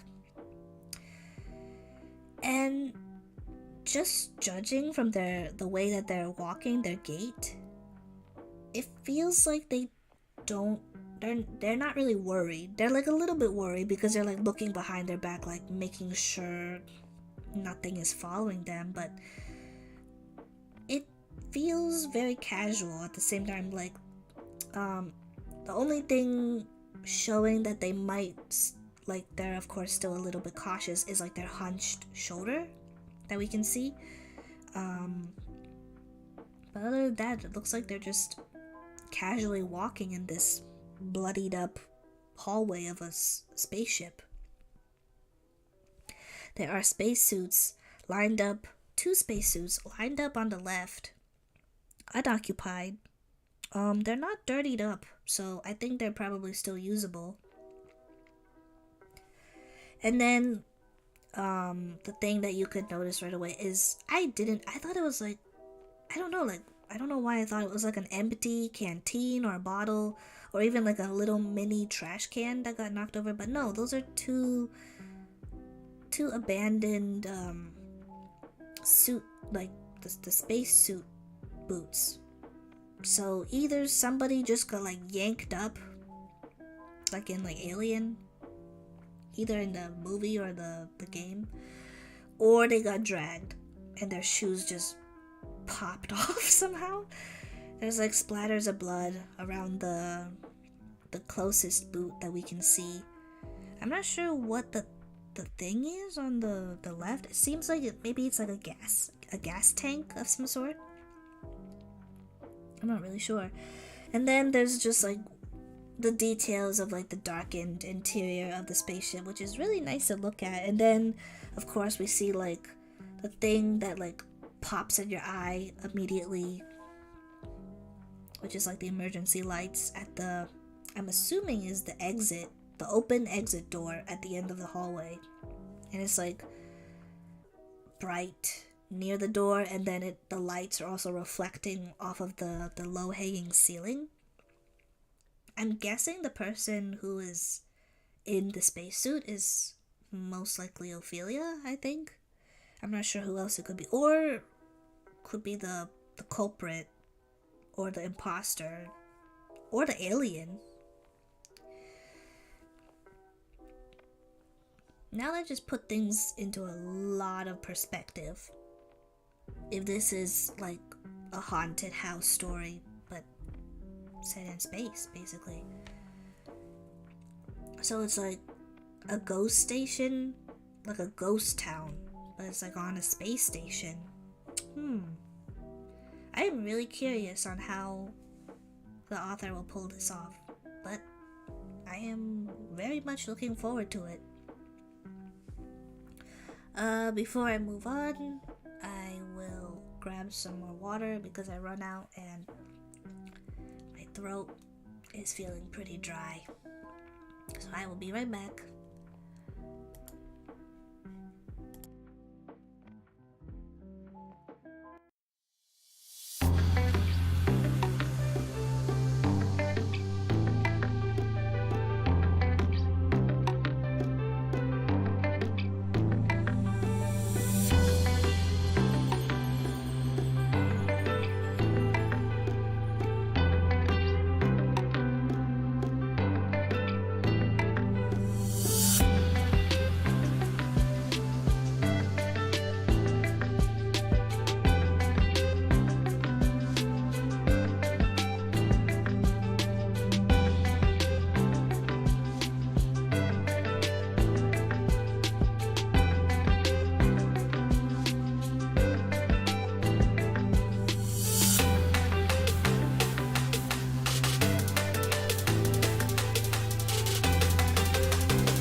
Okay, I am back and I have water. Oh, let us continue with the next book. Let's see.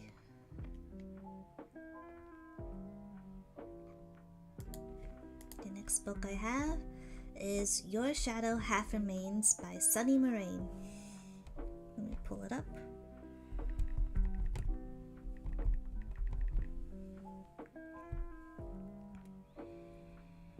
Oh, pretty short description as well. One look can kill. Riley has not seen a single human face in longer than she can reckon. No faces, no eyes. Not if you want to survive. But when a new neighbor moves in down the road, Riley's overwhelming need for human contact makes her throw caution to the wind. Somehow, oh my gosh, excuse me.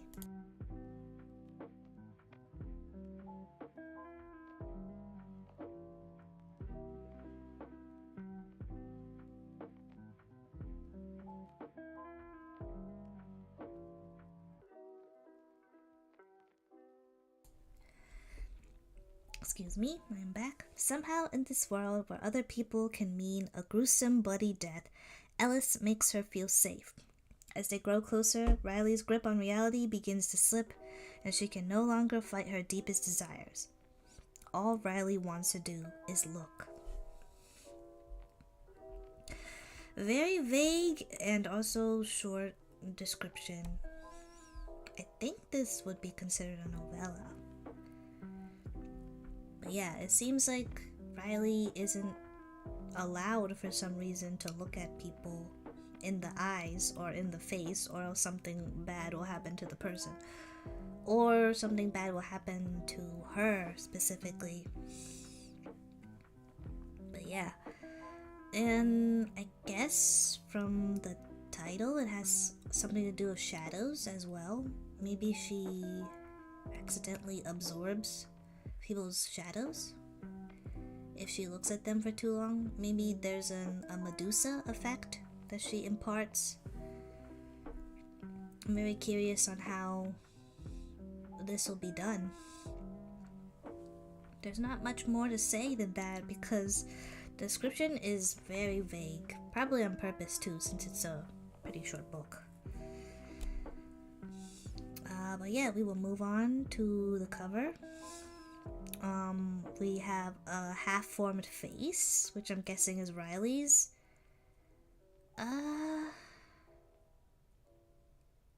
Perhaps her hands, or somebody else's, Ellis's. And then there's what appears to be a blind crow, or raven, or some sort of blackbird. And the feathers also seem to be growing on her hands as well. Although they kind of look furry. I'm not sure if that was done on purpose or not. Yeah, the hands are gripping quite hard around her face. Probably because she's not supposed to look at people. And then there's like a white smoky circle in the back, which I'm not sure. Maybe an eyeball or the moon, possibly? And then there's like one stray feather that is like fallen off on the the bottom left side of the book cover. Pretty gruesome, but also quite beautiful in my opinion. I love the detail of the hands, especially like the details on the knuckles and the what would they be called? I guess I'll just call them finger knuckles because I forgot the specific word that they're called. Also her nails. She has really nice, pretty shiny nails as well. The detail of the hands was really well done by the artist. I will make sure to credit the artist as well whenever I get my copy of the book. I think this book has already come out as well. Yes, oh my gosh, it's another book that got published in February 6th. Nice. Yeah, I know there's an ebook / digital copy, and there is an audiobook available.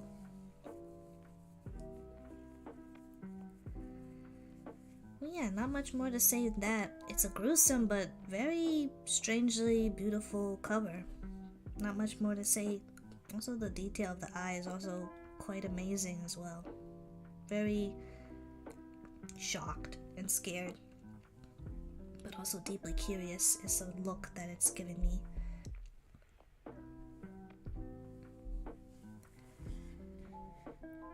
But that is about it for that one.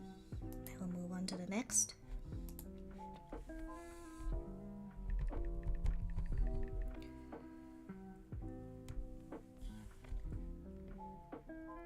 The next book I have is Toward Eternity by Anton Her. Negotiating the terrain of Kazuo Ishiguro's Clara and the Sun and Emily St. John Mandel's Sea of Tranquility, a brilliant, haunting, speculative novel excuse me, from a #1 New York Times bestselling translator that sets out to answer the what does it mean to be human in a world where technology is quickly catching up to biology? In a near-future world, a new technological therapy is quickly eradicating cancer. The body cells are entirely replaced with nanites, robot or android cells which not only cure those afflicted but leaves them virtually immortal. Literary researcher, I'm sorry, I think I will butcher this name, so please correct me if I mispronounce this character's name. Jung-hoon teaches an AI how to understand poetry and creates a living, thinking machine he names Panet, meaning beloved, in honor of his husband. When Jung-hoon, himself a recipient of nanotherapy, mysteriously vanishes into thin air and then just as suddenly reappears, the event raises disturbing questions. What happened to Jung-hoon? And though he's returned, is he really himself anymore? When Dr. Biko, the scientist who holds the patent to the nanotherapy technology, learns of Panet, he transfers its consciousness from the machine into an android body, giving it freedom and life. As Jung-hoon, Panet, and the other nanohumans thrive and begin to replicate, their development will lead them to a crossroads and a choice with existential consequences.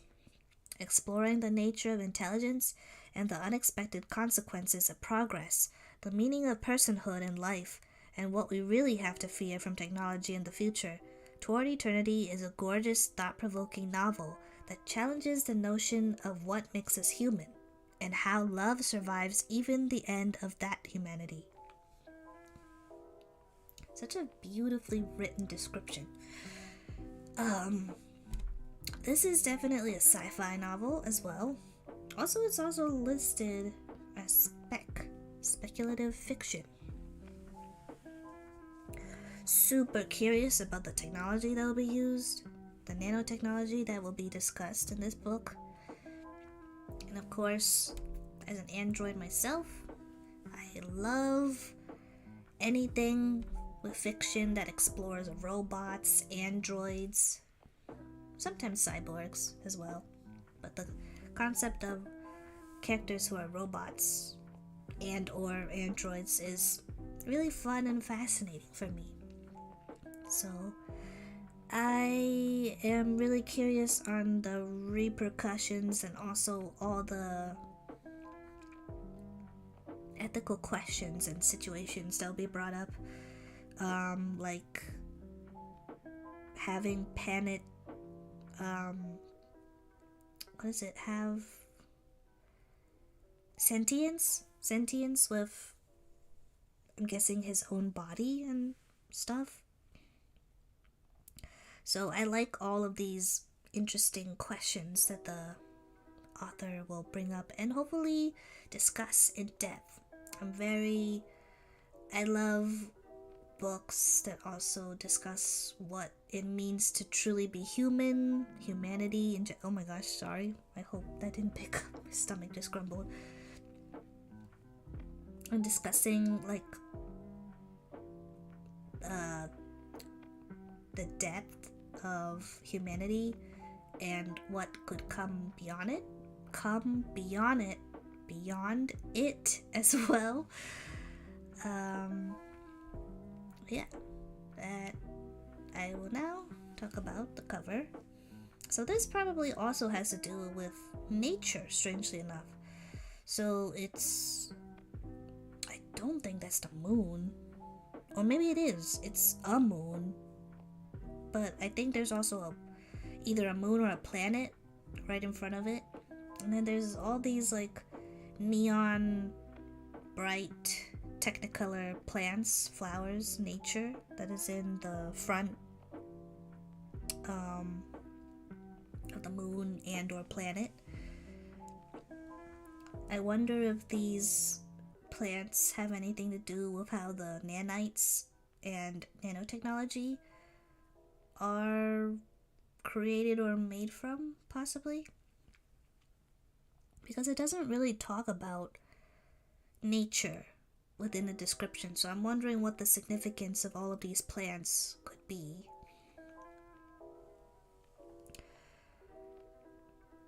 I'm trying to remember what it's called, like the color scheme, like when you invert colors, so the color theme changes in a totally different way. Or the plants are actually this color and the planets and moons are this color as well. I'm not sure. But it's a nice color.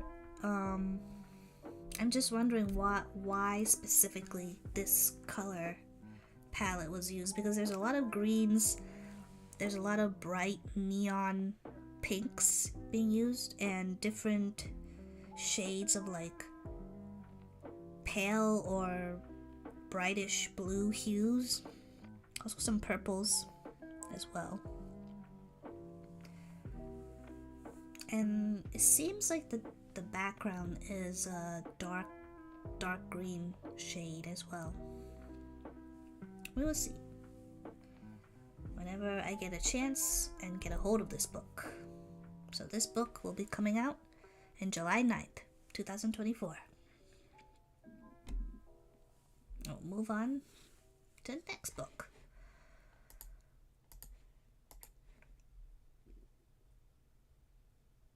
Graveyard Shift by ML Rio.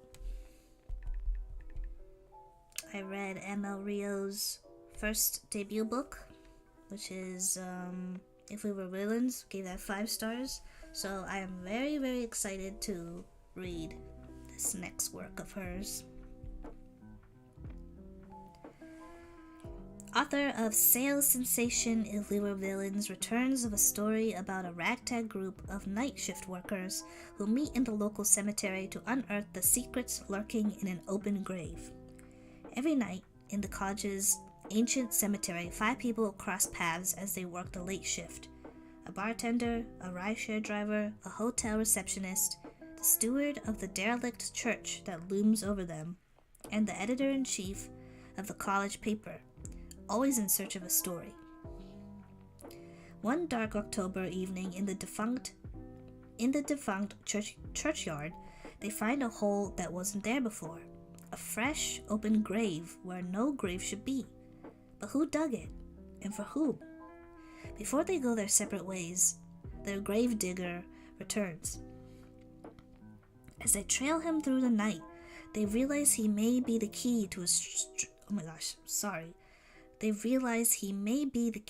string of strange happenings around town that have made headlines for the last few weeks, and that they may be closer to the mystery than they thought.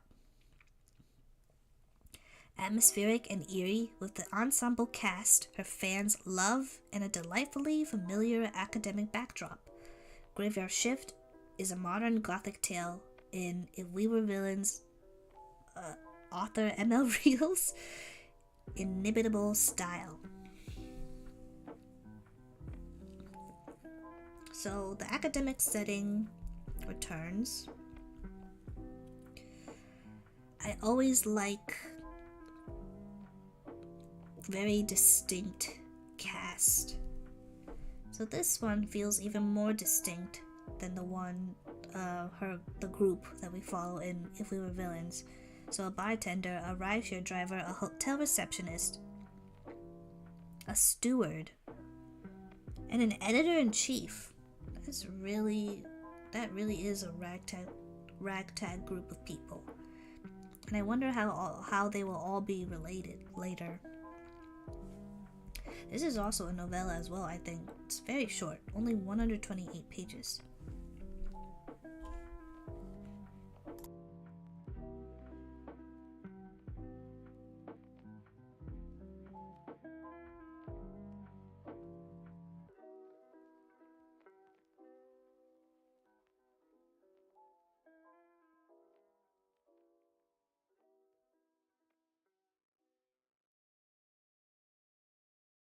And also they're following the grave digger who's in charge of I'm guessing the graveyard? So yeah, there's not too much. It's described as a modern gothic tale. Definitely does give off gothic vibes. Oh, it's also a mystery thriller. I feel like they're definitely it's like a ghost story-esque sort of book. I wonder what the supernatural elements will be in this story. It also kind of gives me like Macbeth vibes. I don't know. Maybe it's because I know the author has like she's studied Shakespeare so much, so I can't help but think that there might be some other Shakespeare influence to this book as well. But yeah, it's quite a short description, so I will just move on to the cover, which I absolutely love. This is also one of my favorite covers as well. I did not notice before, but there's a rat. That's a rat in the center of the book. And its feet are melting, but its tail is curved around the author's last name. So that's an interesting touch. I actually noticed the mushrooms first, and I think they're growing out of the rat. They're also melting as well. So maybe this novel will involve some sort of melting related body horror, perhaps?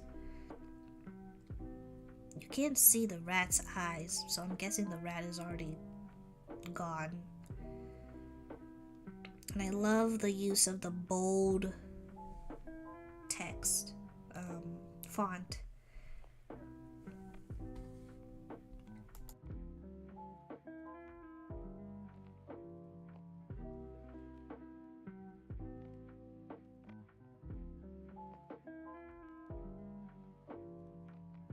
Anyway, I really adore the big, bold font choice, and also the really bright green color. It really pops against the pure black backdrop for the cover. So I'm wondering,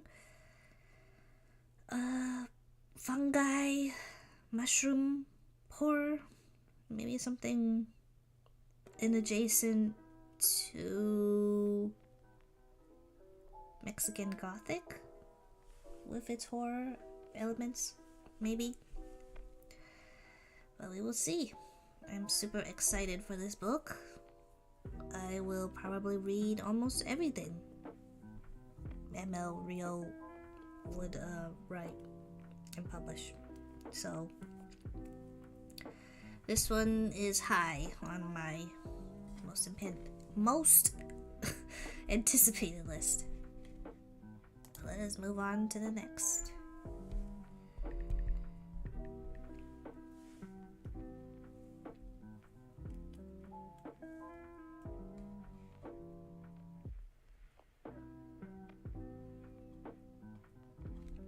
let me look up something really quick.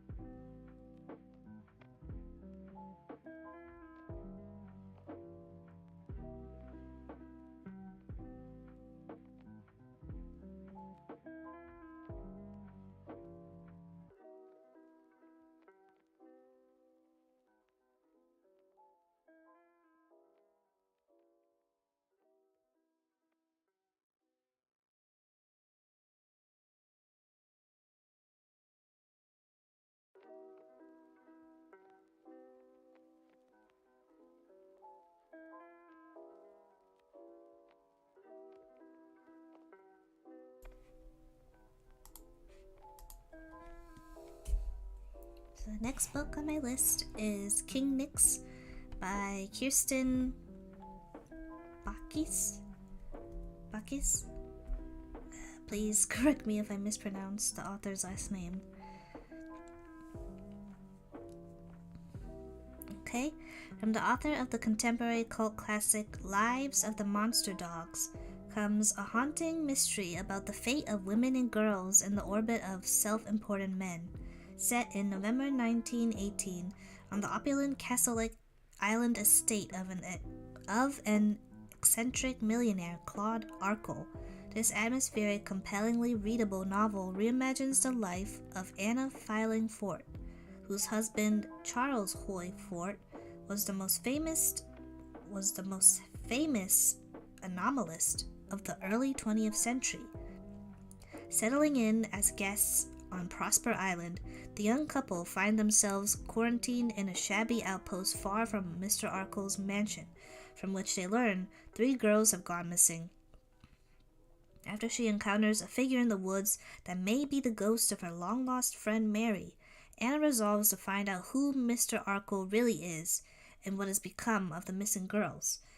A contemporary feminist tale with the mood and mystery of a classic Gothic novel, King Nix reintroduces readers 25 years after her acclaimed debut to one of our most astonishingly imaginative storytellers.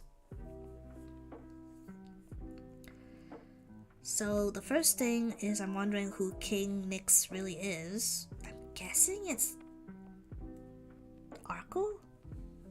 Mr. Arkell? But yeah. Another Gothic book. Who is surprised at this point? It's definitely interesting how it's not exactly set within the manor? Yeah, the manor. The estate. But more like the surrounding areas, like the forest.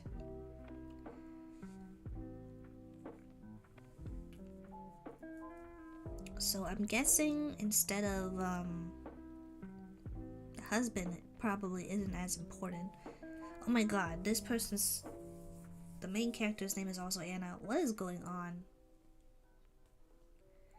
This is kind of strange. The pattern of a lot of the people just really want to name their main characters Anna for some reason, or Anne. That is so strange.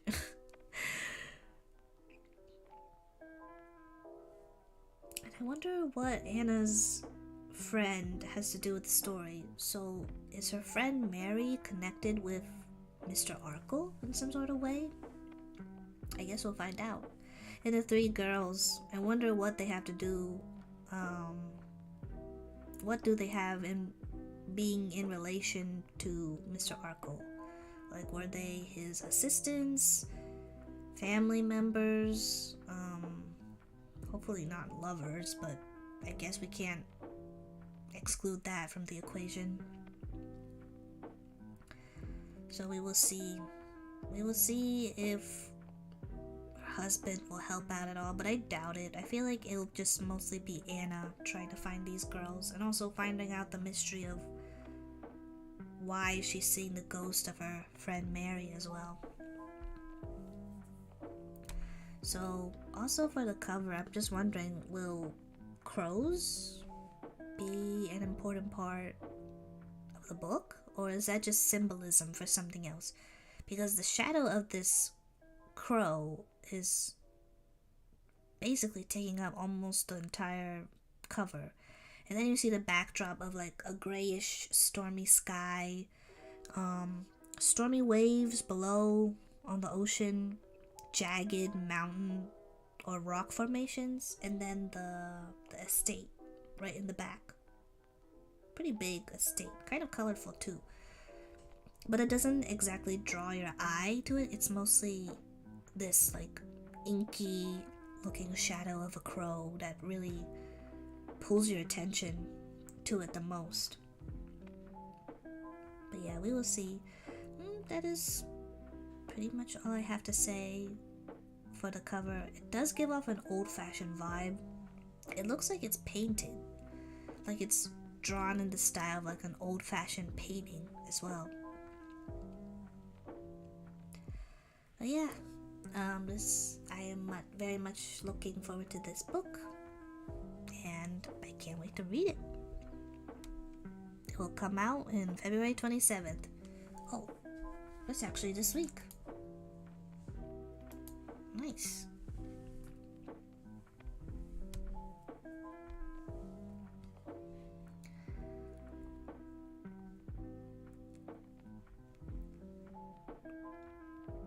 But yeah, let's move on to the next. I think I might start. It's not start. I think I might stop soon, even though I do have a couple more books, but I am feeling quite tired, so I will probably do a part 2 for this next week, hopefully during the weekend, but we will see what my schedule looks like. I think I will most likely have time for it. So I think the next one will be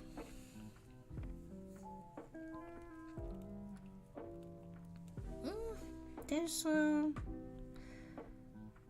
let me see, how much do I have?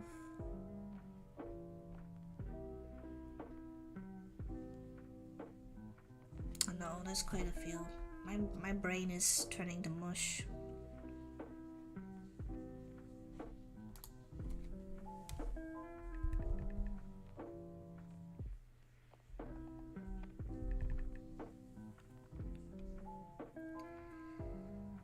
Alright, this will be the last one until I continue it next week, hopefully.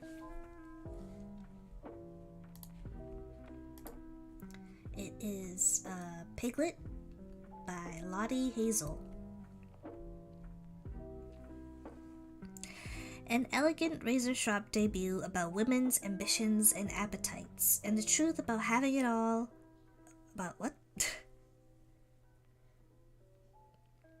An elegant razor-sharp debut about women's ambitions and appetites, and the truth about having it all.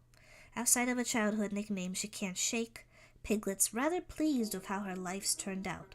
An up-and-coming cookbook editor at a London publishing house, she's got lovely, loyal friends and a handsome fiancé, Kit, whose rarefied family she actually most of the time likes, despite their upper-class eccentricities. One of the many, many things Kit loves about Piglet is the delicious, unfathomably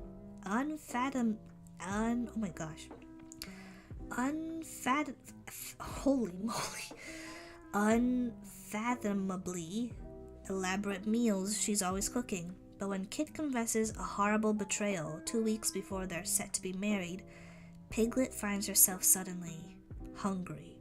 The couple decides to move forward with the wedding as planned, but as it nears, and Piglet balances family expectations, pressure at work, and her quest to make the perfect cake, she finds herself increasingly unsettled, behaving in ways even she can't explain. Torn between a life she's always wanted and the ravenousness that comes with not getting what you know you deserve, Piglet is, by the day of her wedding, undone, but also ready to look beyond the lies we sometimes tell ourselves to get by. A stylish, uncommonly clever novel about the things we want and the things we think we want. Piglet is both an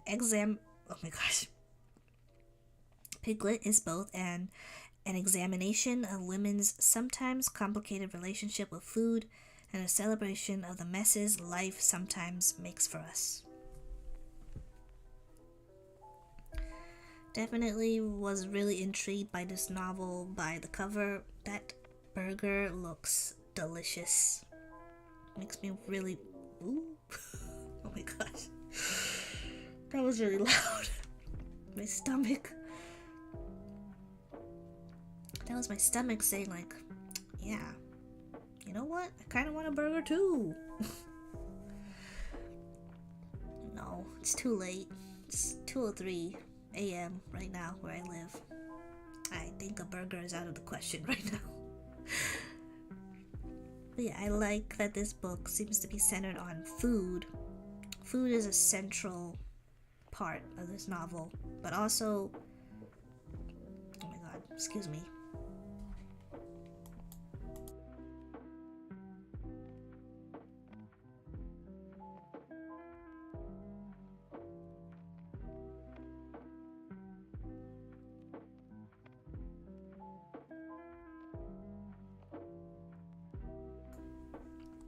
But also, like other topics and situations and problems that are related to the subject of food as well. And I'm curious as to what the author will do to explore those themes. And I also like that one of the other central themes is getting what you want out of life, and maybe sometimes not knowing what you want from life, and thinking you want a certain thing from life, but actually it's totally the opposite or something totally different from what you initially thought you wanted. And I think that will be a journey that the protag Piglet will go through as she finds out what exactly she really desires out of life on probably lots of different levels, surface level and just diving down into the depths, I suppose, as well.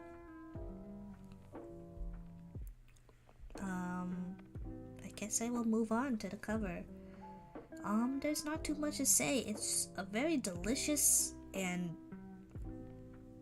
huge burger. It seems like it's a recurring theme for book cover artists to draw things in like a painting sort of style, because this one also reminds me of old-fashioned European style paintings, with this one being a little bit more rough on the edges.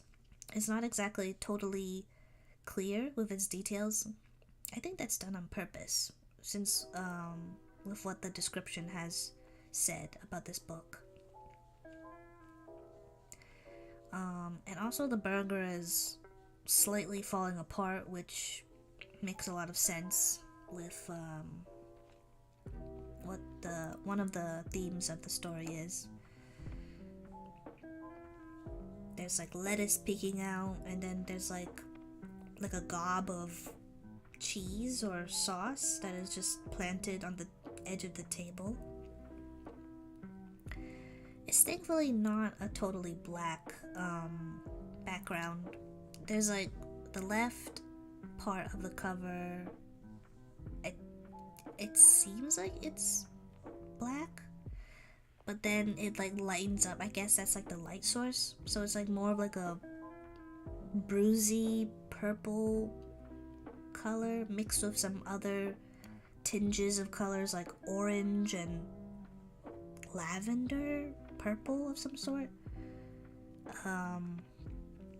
A little bit of like a dark blue mixed in too, I think. And I think brown as well.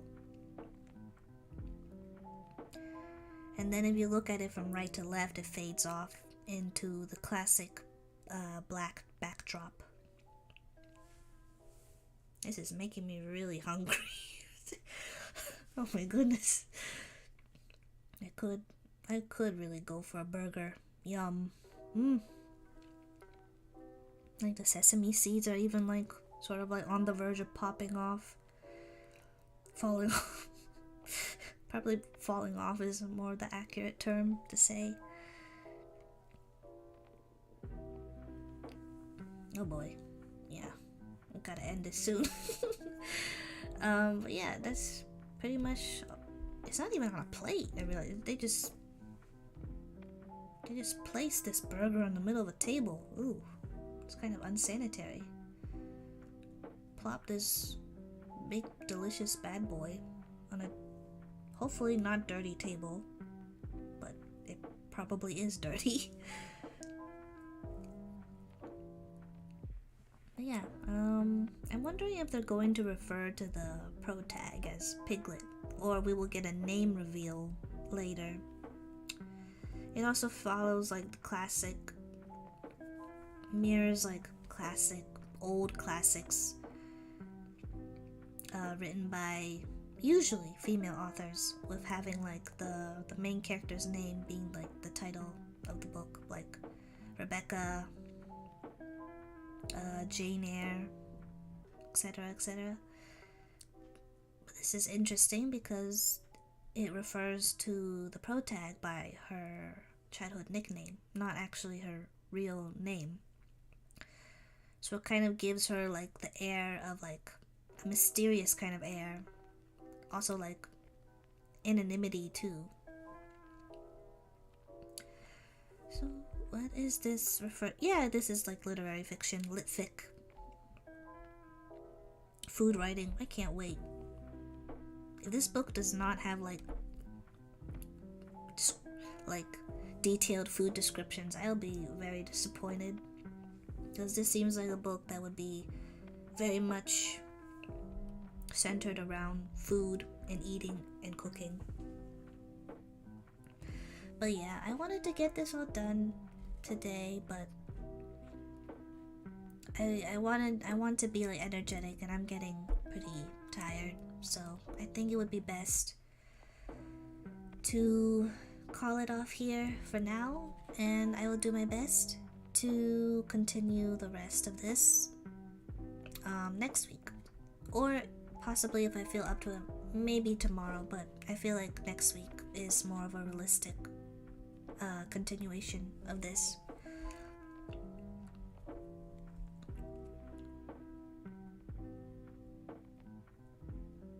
Let me put this away. Oh my. Oops. Here we go.